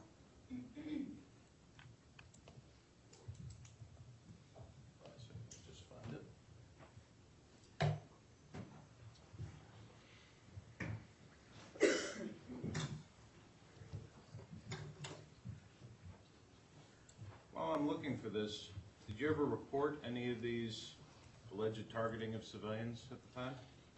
Yes, I did. To whom? Lieutenant Portier.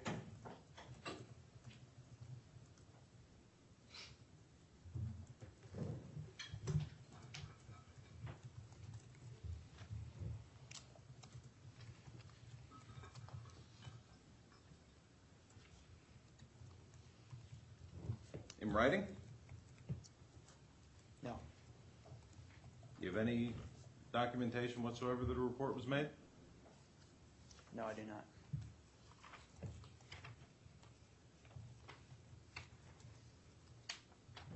Some are worried about careers, others threatened with jail time or even death threats.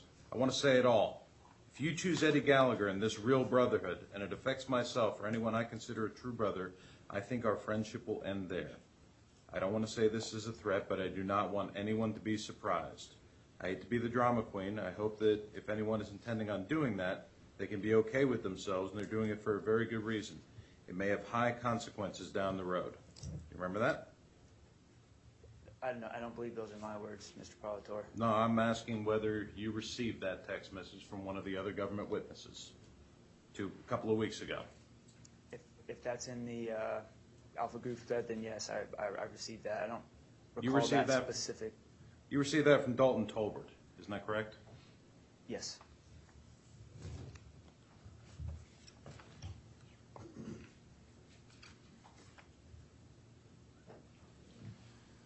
Dalton Tolbert says he works with plenty of guys that don't care about killing civilians, didn't he? Yes. Where does he work?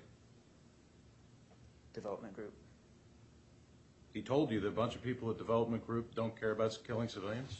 Let's take a 39A session. If you'll excuse us just for a minute, please. All right.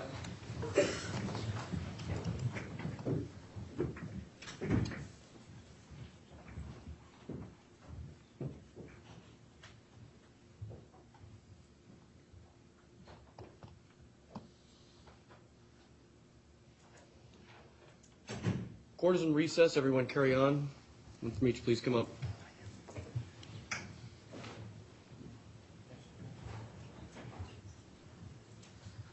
A specific direction on this is before we use those words, we take a 39A so that we can discuss about whether its use is necessary under the circumstances. The government has real concern with the use of that command. That doesn't mean I'm going to patently say you can't use it, but we agreed that we take a 39A before we said those words out loud. And then you followed right up, right? We could breeze right past it, right? Is there an absolute need to use the name of the group, or can we use the euphemism the government has preferred in this case? That's something that's not classified. The fact that somebody at the group is telling him to stick to the story, it has an implied level of friendship. Right, but none of that is in front of the members, right? None of that. Like, if you're going to get into that through some other witness later on, that's great. But that piece of information is not in front of the members. They don't have any of that. So all you're doing is from a relevancy perspective, is using this command name right now for mind you, for no purpose yet. The purpose is that the one who is the text string that is stringing on the story is the one person. It's not like it's subordinate to freedom of here that's telling us this. Tier 1 operator that's telling us this. For right. The same one that has been extra linked to the fact that he read the threats where the guy said he was going to burn down the courthouse and he didn't do anything about it. All right. I personally don't understand what a Tier 1 operator is. I'm sure some of the members don't either, particularly some of the Marine Corps members. So that means absolutely nothing to anybody right now. As to this witness right now, let's use the command in Virginia euphemism. Okay. If we need to get into this on October for those purposes, and I want to know ahead of time. But just take a 39A or 802 it and we'll figure out what absolutely has to be done and what doesn't have to be done.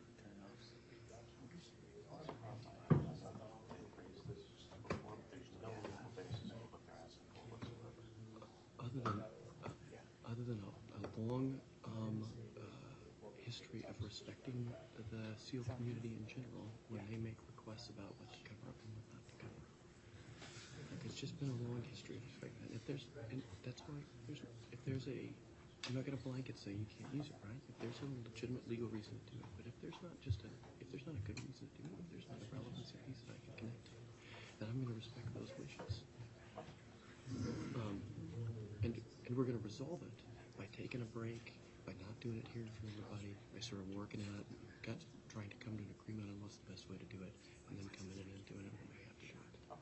I'm not opposed to it in Tolbert's case. We're just going to have to talk it through so I know what it looks like before it happens. All right?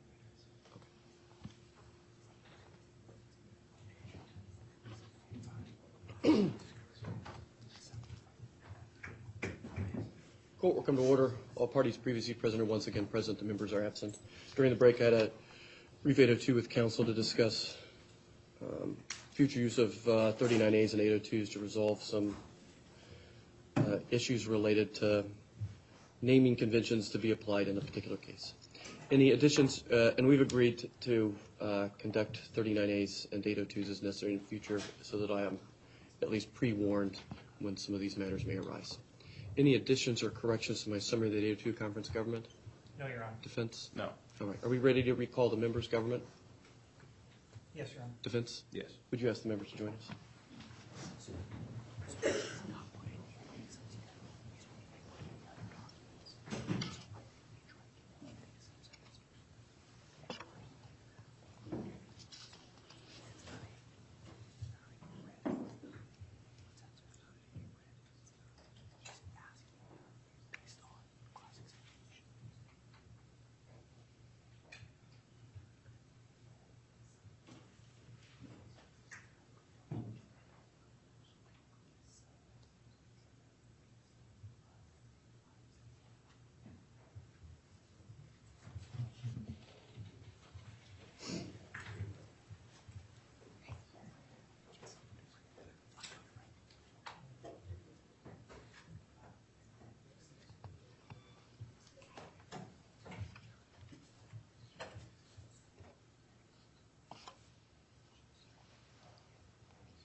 Defense, I won't hold you to it, but can I get just a round ballpark about how much longer you think Cross will be? Just trying to figure out the... Well, it depends on the answers. I don't think too terribly much longer. All right. Somewhere this side of 30 minutes? Yeah, Okay. depending on the answers. Mm-hmm. Sorry, thanks. I'm just trying to figure out our schedule.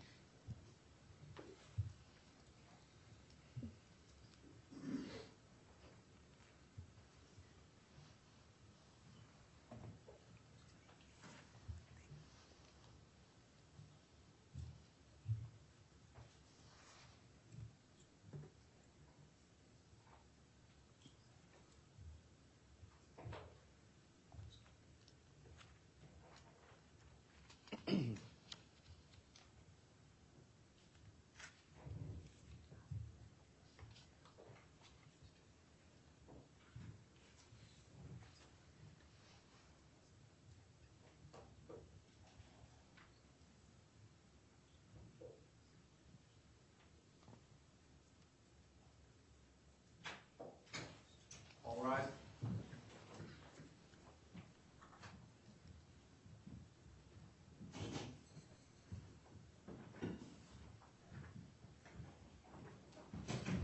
Everyone, please be seated.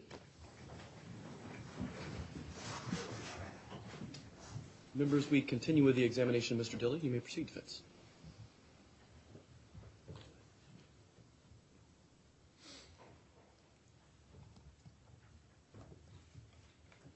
Going back to that text string. Did Dalton Tolbert also tell you he was going to burn this motherfucking courthouse to the ground? Yes. Did he say if the courthouse gets burned to the ground, he did it? If you're reading off the messages, then yes. Okay. Did he say some not nice things about me and or the judge? I did object to hearsay, Your Honor. Overruled. Yes. Did you report him? No. He threatened to burn this building to the ground, and you didn't think to tell anybody? I took it as a joke, Mr. Pilartor. So, do members of your community send text messages occasionally that are jokes? Yes. Do members of your community make threats of violence that really are just jokes? There are some that are jokes, yes. Okay. You had a meeting with Chief Gallagher after deployment, is that correct? Yes. And that was because he had a meeting with the platoon that you were unable to attend, right? That is correct. And he wanted to meet with you and say that since I had this meeting with the platoon that you didn't attend, I want to know if you have any grievances, right? Yes, I believe, yes. Okay. You didn't tell him you murdered somebody. That had already been communicated.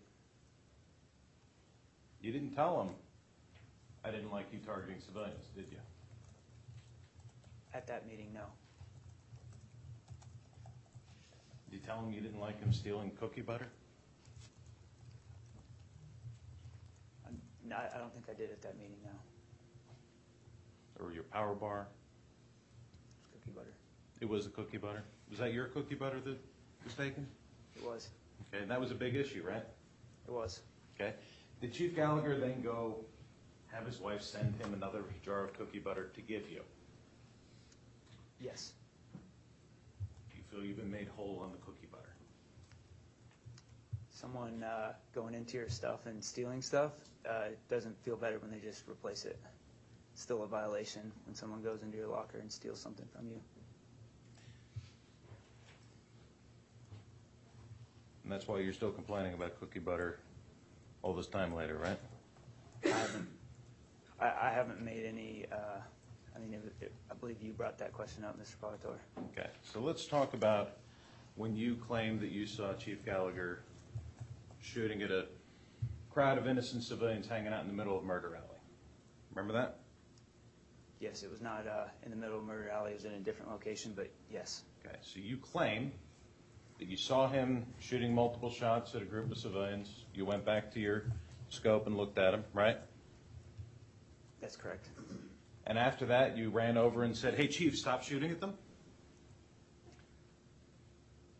He was done firing at that point. You say, "Why did you shoot at him"? Non-verbally, yes, by not participating with him. Did you think to even get on the platoon net when your chief is right next to you firing multiple shots to say, "Hey, what are you shooting at"? Does it really make sense to get up off of your rifle completely and run over and just take a look at him? It didn't occur like that. Mr. Pilartor is around the corner, so it was a simple, like that. Did you ask him, "What are you shooting at"? I was witnessing what he was shooting at. I didn't need to ask. You didn't think to stop him, though.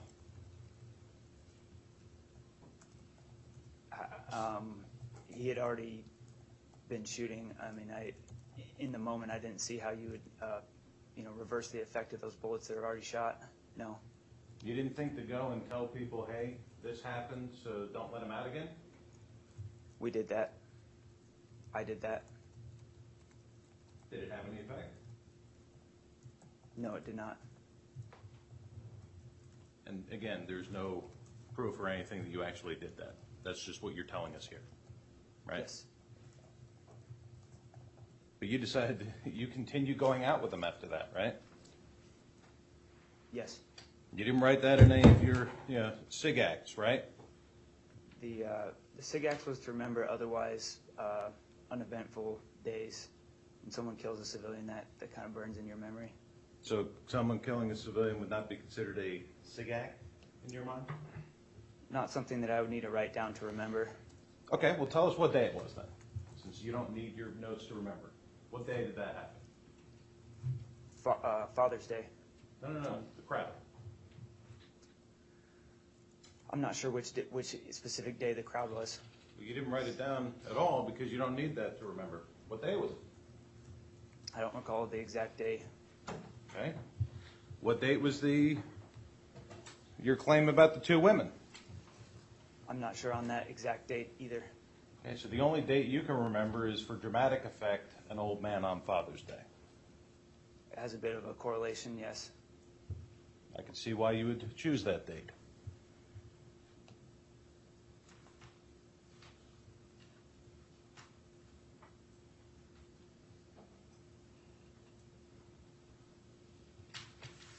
One moment.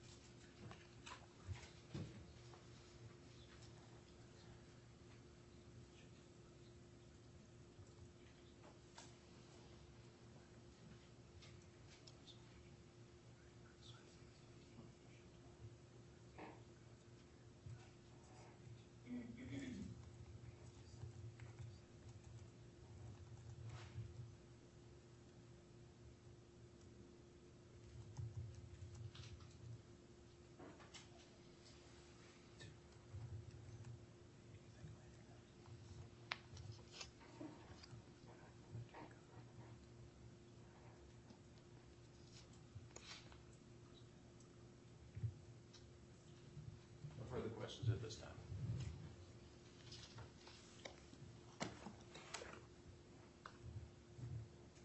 Redirect.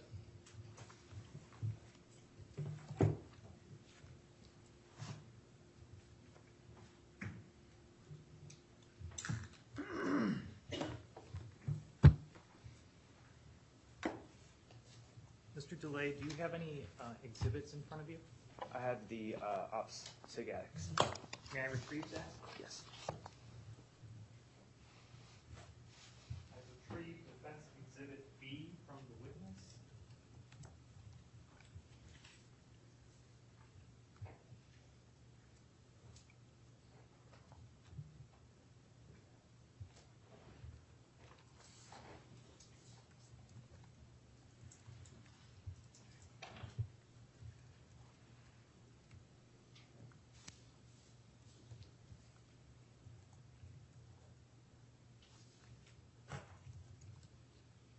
All right, I'm returning Defense Exhibit B to you. Just wanted to see the copy you had, that was the same as what I had. Mr. Parlatore asked you under Sig Ax about number 30. Yes. Can you please read the whole statement? On sniper rifle, in pink building with Dalton. Get 338 sniper rounds through each window. Just do warning shots. Miss getting old man from getting shot. What does that mean?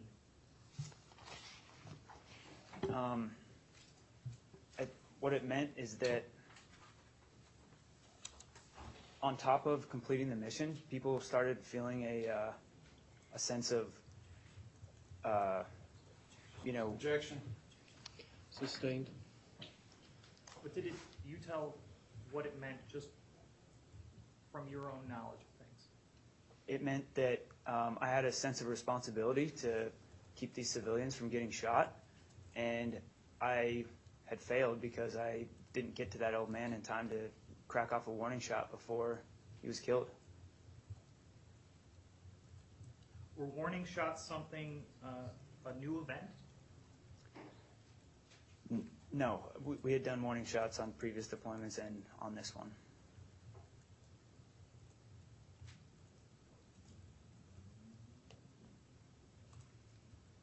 What are flag stories? Those were flags that I flew for friends and family with a grid written on them so they could look up where it was flown and when it was flown. And so that's why I wrote down the actual grid. Why wouldn't you have put any of the misconduct you've identified today in there? I don't think anyone would want a flag from a war zone that was marked by criminal activity, for one, and the purpose of the flag was so I could write the grid down on the flag.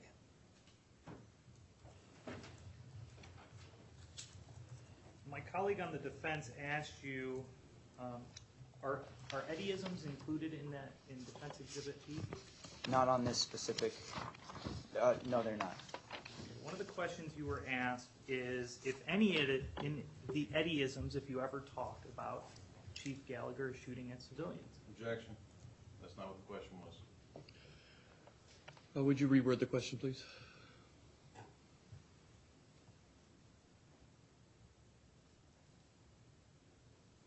Do you recall on cross-examination being asked about if in your recollection of Eddyisms, if you had ever discussed any sort of misconduct? Objection. Mischaracterization. If you'd like, I can help him formulate the question based on what my actual questions were. What do you believe that the inaccuracy is? The questions asked were, in this Eddyisms, does it say Eddie stabbed ISIS terrorists? No. Does it say Eddie shot 2 women? No. Does it say Eddie shot old man? Does it say Eddie shot crowd? None of those things. All right. There you go, government. And sir, right before that it said if there was any evidence. Did you put in there any Eddyisms about him shooting civilians? Negative. Absolutely. Hold on just a second. Members, would you excuse us for a second? All right.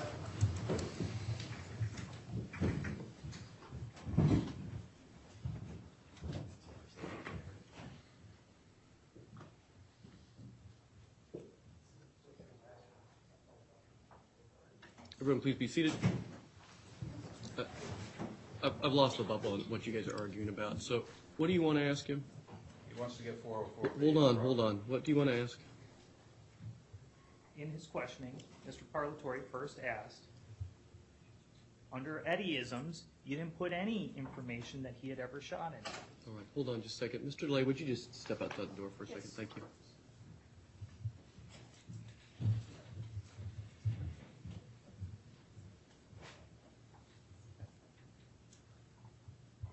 All right, sorry, and what do you expect the answer to be then? Well, he did, in fact, put it there, because he told Mr. Parlatore that that was incorrect, and his statement is, shot dude, then wife, then tried to kill kid. That question was not asked. I started to inartfully ask it mid-sentence. I withdrew the question and then got very specific as to the admissible acts. All right, so at this point the objection is just whether or not you can ask him about whether or not he wrote that in the statement, correct? Yes. All right. And your objection to him asking about whether it wrote that into the statement is what?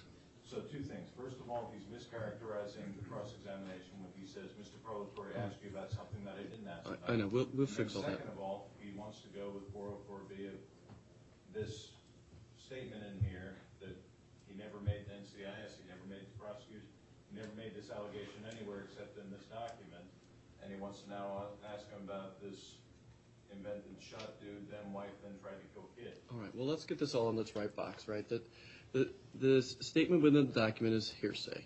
Do you believe that there is an exemption or an exception under hearsay that would permit you to introduce this on its merits? Yes, sir.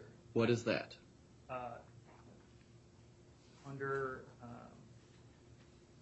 He's been cross-examined on it that the statement was untruthful. So, hold up. So you're talking about a prior consistent statement under 801?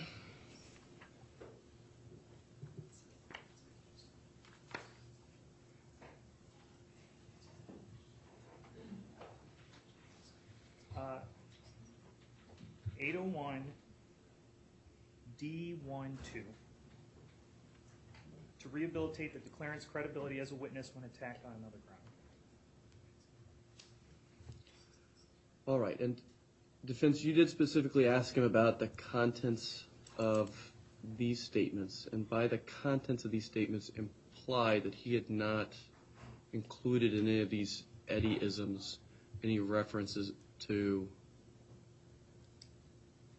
what's this reference to? Shooting civilians. All right, and what did you ask him? I focused it very narrowly because we have this 404B issue. I focused it very narrowly to only those incidents that are admissible and he's allowed to testify about. This other line that he's talking about here, and again, this is kind of a standalone allegation here that was never made to law enforcement or anybody else, but he's trying to take my very specific questions and misrepresent them as a broad sweeping statement, trying to get in otherwise inadmissible 404B. Why do you believe that this statement in here is not related to his testimony as to the shootings from the North Tower? Because this describes shot dude, then wife, then tried to kill kid. Okay. All right. Then I'm going to sustain the objection as to that. It doesn't fit under 801, and to the extent that it's rehabilitating sort of the attack on the credibility, I think the 403 is going to say that its probative value in that regard is significantly outweighed by its danger of unfair prejudice. Would the court be amenable to asking a leading question where I say, you did write fact? Mr. Parlatore said you were questioned that you did not write anything, but in fact you did, didn't you? No, because the incident is unrelated to anything in front of the court. Yes, sir. All right. So to that extent, the objection is sustained. Are there any questions on my ruling, government? No, sir. Defense? No, Judge. All right. Would you ask the members to join us?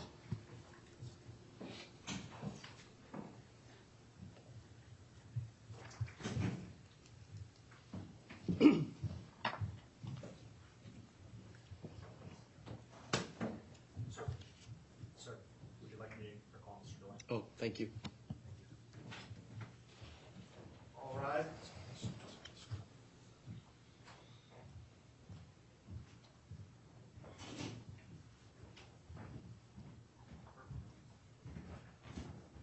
Everyone, please be seated. Mr. DeLay, would you join us at the witness stand again? Thank you.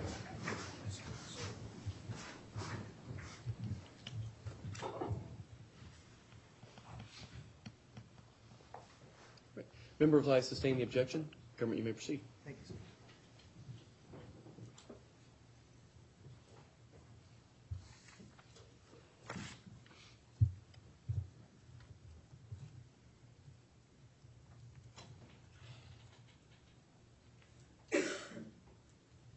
Mr. Dille, do you have trouble recalling specific dates of the incidents you testified to? Yes, Why do you remember Father's Day? because I remember thinking the old guy was probably a father.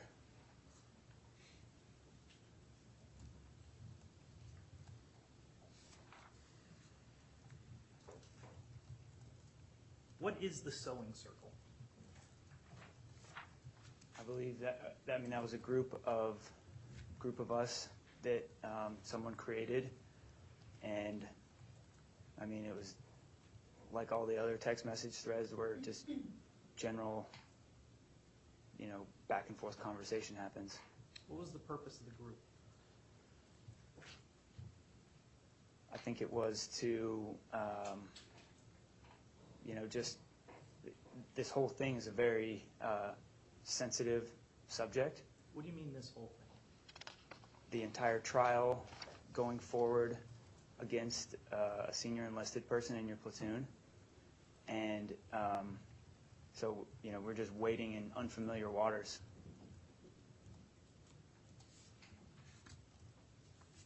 What does it mean to get your stories watertight?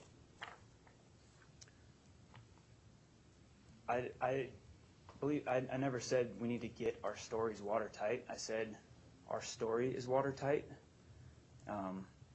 which is, the truth. You pull any one of us in a room somewhere, and I think everyone would, if they're being truthful, would corroborate stories. Why were you discussing that, though? What's the context? For us coming out, we weren't in the text messages. What's the context? Why were you discussing it? Because we knew that it was a huge event, that, these are serious allegations, and these are serious things that we saw, and this is not cookie butter. This is not a barracks thief issue where, things like that are small and insignificant. and would never get brought up other than, almost as a joke. So the sewing circle was created to basically say, hey, this whole thing is going down, and it was just a communication thread for that. When it began, had this even been reported yet? I'm not sure if it had or hadn't at that time.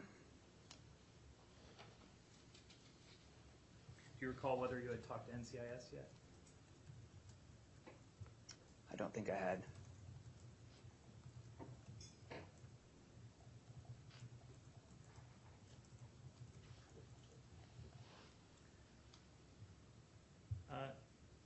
You were asked some questions about the age of the detainee.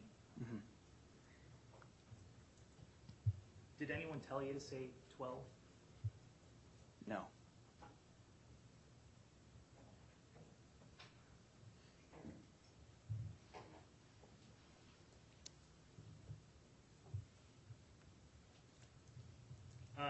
The statement about the real brotherhood knocking and sitting on a porch with a gun, what is that about?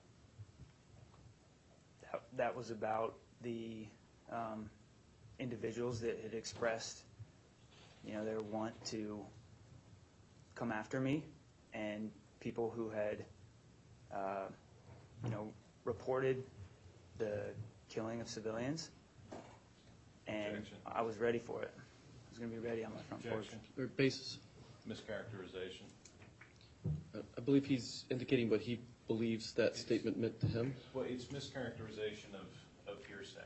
He's taking some general social media comments and trying to portray them as if they're directed at him. Am I mistaken? Is the six-shooter front porch comment the witness's comment? Yes. All right. Then the objection is overruled. Go ahead, Government. So go ahead, what did it mean? Just that I was going to be prepared for the angry mob to come knocking. What mob? The entire conservative news media, many members who have been and were SEALs, that's where these are coming from.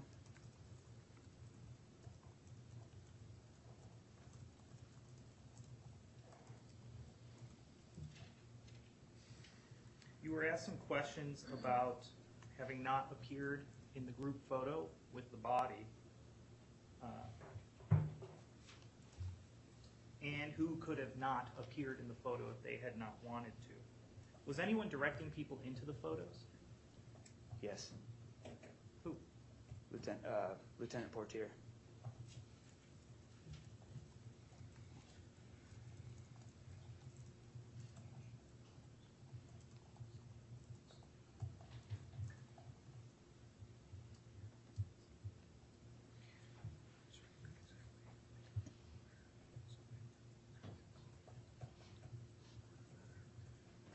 You were asked questions about having witnessed Chief Gallagher shooting at civilians, that you didn't do anything to stop it. Did you do anything? Yes, we did. I personally, there was countless times where I took warning shots and gave the person the benefit of the doubt, when in fact, if the situation would have developed and we could have, let everything happen as it would have, that I don't doubt we took warning shots at ISIS because of it. And we were much less effective at the mission because we had this tertiary thing that was constantly floating over our head. What was that tertiary thing constantly floating over your head? That civilians were being killed by our chief. Objection. Basis? Speculation. There's no evidence of civilians being killed by a chief. All right. Overruled. You were asked a number of questions about what you don't remember. Is there anything about the allegations that you will never forget? Yes, sir. Relevance? Sustained.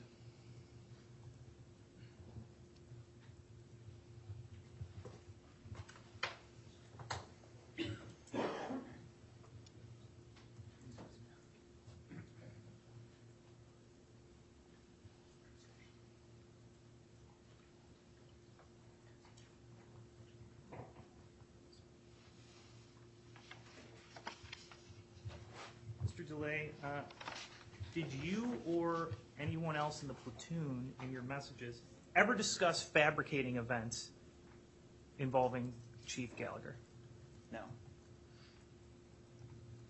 Why didn't you write down the misconduct you observed? Because it would taint everyone's view. The best way to figure out what happened be exactly what happened. Take everyone aside. There's no. When you're doing a journal at the time, why didn't you write it down? Because that journal was not for documenting what had happened. That journal was just for me to remember otherwise insignificant operations. Did Chief Gallagher ever bench you? No. Did he ever call you a coward on deployment? No. No more questions, Your Honor. Cross. Have you ever been benched? Let's talk about your first deployment to Afghanistan. Were you benched? There were operations where the force list or the force ratio was very not in our favor, so people sat out on many operations. In particular, you. You were told to sit out on many operations during that first deployment, right? On some, yes, in a rotation. Second deployment was to Guam. Yes, sir. Now, Mayor Petrusek just asked if anybody told you to say 12 here today, right? You said no. That's correct. Okay, that's because you chose to say 12 to this jury, even though you had said 15, 20 earlier, correct? That was a choice you made. I never said 20. I have always said 12 to 15. Okay, but they're not the ones that told you to say 12. You're the ones that decided. You're the one that decided to tell this jury 12, right? Yes, and if 12 to 15, I mean, that's an accurate representation for me as well. I would stand by that just the same. Okay, but you had to be asked that on cross-examination because you just wanted this jury to hear 12, right? Yes or no? That's inaccurate. Okay. Let's talk about these former SEALs, the real brotherhood. These former SEALs you're talking about are the types that if they saw their chief doing the things that you said, they would have taken care of it, right? One would hope. They wouldn't have waited over a year to start making complaints, would they? I can't speak for them. They wouldn't have waited until after they got home to finally start telling the command and going to NCIS, would they? I don't know if they were in a abandoned ISIS village where you can get away with literally anything. I don't know what the atmospherics were on their deployment. You were in an abandoned ISIS village? That's correct. You had no contact with any of the command? Command was stationed there with us as well. Okay. You couldn't go to Master Chief Alizawi? You didn't see him all deployment? Or he was too busy shooting civilians? There's multiple questions if you could ask it one at a time. Yeah. Why didn't you go to Master Chief Alizawi with this? There was never an opportunity.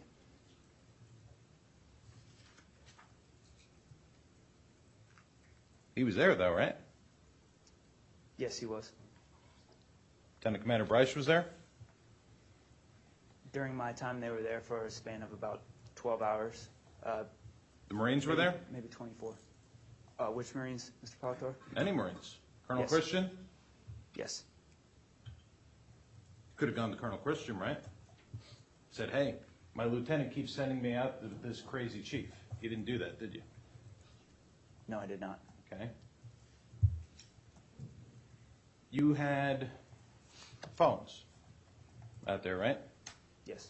Cell phones. Took pictures of a whole lot of stuff, right? Yes. Those phones get self-service. Yes. You could have called anybody, right? That's correct. You could have called NCIS from the field, That's right? correct. You could have called WARCOM. Yes. So you weren't really in an abandoned ISIS village that you couldn't reach out to anybody, were you? I didn't mean in the sense of connectivity, no.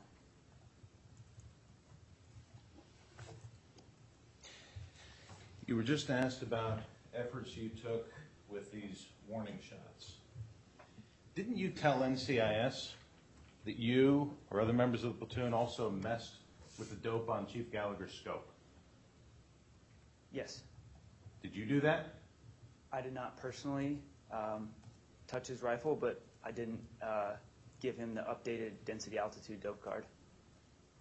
What about others? Did they mess with his scope? There was rumors that that happened. Who did it? I didn't witness anyone do it, nor did I ever hear a name of who had done that. You didn't give him updated density cards, right? I personally did Right. not share with him the density altitude cards that I made. Correct. You wanted to make sure his aim was off, right? Yes. You're in a combat zone, and you want your chief, one of your snipers, to not be able to shoot straight? Yes. Did you ever take incoming enemy fire from that position? Yes. And you'd rather just leave one of those guns out of the fight? Mr. Partor, No, the question is, would you rather leave one of those guns out of the fight, yes or no? a sniper rifle, yes. Okay, thank you, no further questions. Redirect? Why? Because SEALs don't kill civilians, and the sniper rifle is not the combat arm to defend against incoming. We had gun trucks for that, and guys with machine guns and ADUBs and rockets. So that was our primary line of defense. No further questions, Ron. Cross?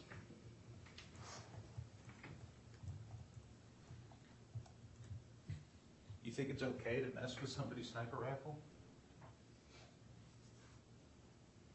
Under general atmospherics, no, absolutely not. Did you report to anybody that you guys messed with his rifle at the time? Like I said, I didn't personally witness anyone do it or even hear a name of who did it, so no. You didn't give him the updated atmospherics. Did you tell Lieutenant Portier that you guys didn't want Chief Gallagher to be able to shoot straight? I believe that was communicated through all of those things you mentioned, yes. You told Lieutenant Portier that you wanted to make sure that one of those sniper rifles was out of the fight. It was a standing joke. The wrong What's the standing joke? The standing joke is you wanted to have one sniper rifle out of the fight? Absolutely. It's not a very funny joke. No further questions. Redirect? No, thank you, Ron. Members, are there any questions for this witness? Some firm response from Commander Carlson and Master Sergeant Flowers. Just have you reduced your question to the question form and sign at the bottom? If you'd fold your question sheet at half and half, bailiff, would you come retrieve these and bring them to me?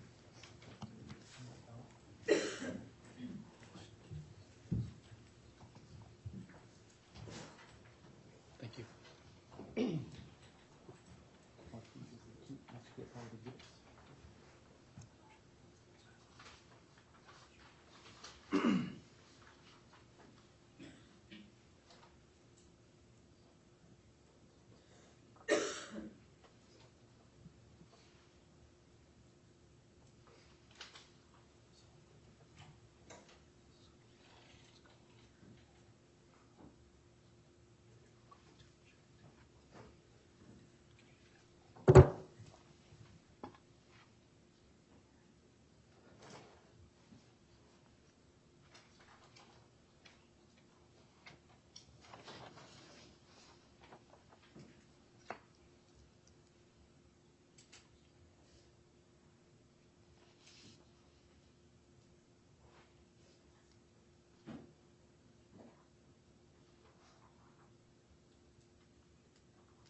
Would you hand these to the government counsel?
All right, Mr. Dille, were warning shots normal SOP or ROE during the deployment to remove civilians from the area?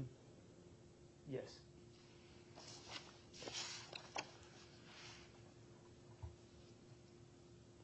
On the day of the ISIS fighter incident, if Lieutenant Portier is OIC for Sector 8, why was he in Sector 7 with your unit?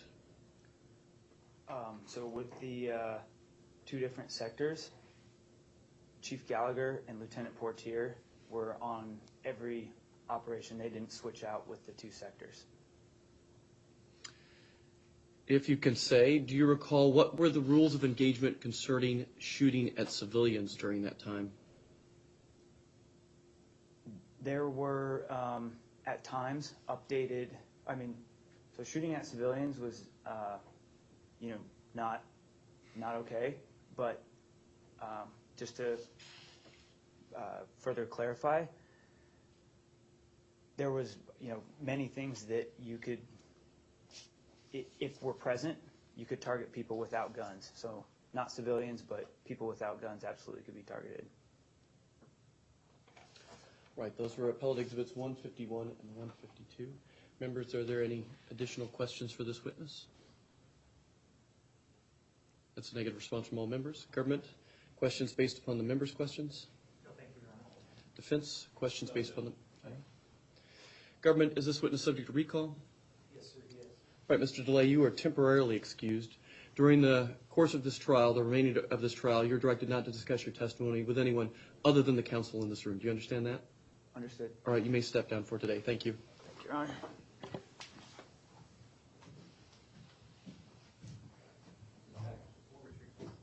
Sorry, thank you. But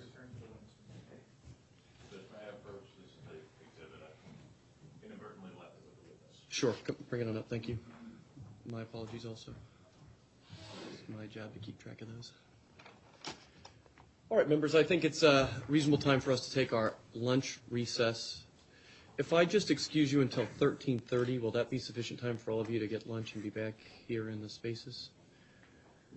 That looks like an affirmative response from everybody. All right, so if you'd be back in your deliberation room at 13:30, I would appreciate it. All right.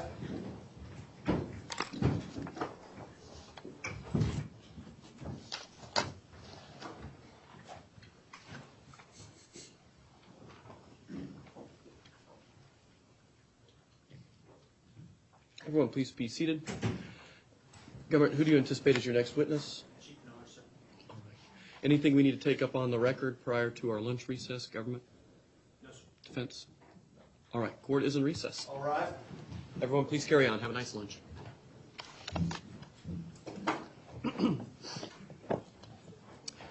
Government, I'm sorry, would you make sure that we get a printed version of Prosecution Exhibit 14 to the court reporter during the break?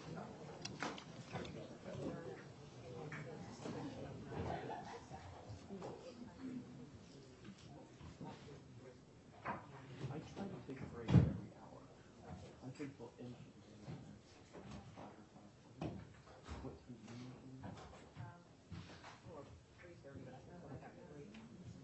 Have the release here. Now we'll try to put this out. All right, here's G2B. B was out. They're going to bring you 14. And those are for television. There's B. I think I might say B is out. But B is back. There's B. So you should have A and B. And you should have 1 through 13 in the prosecution exhibits. And they're going to bring you 14 after lunch.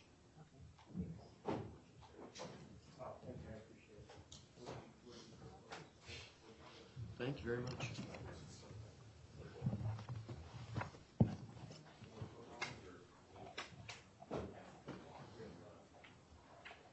Need help? I got it. You sure? All right, Mosul. Only working on getting it today. All right, have a nice lunch. See you in a while.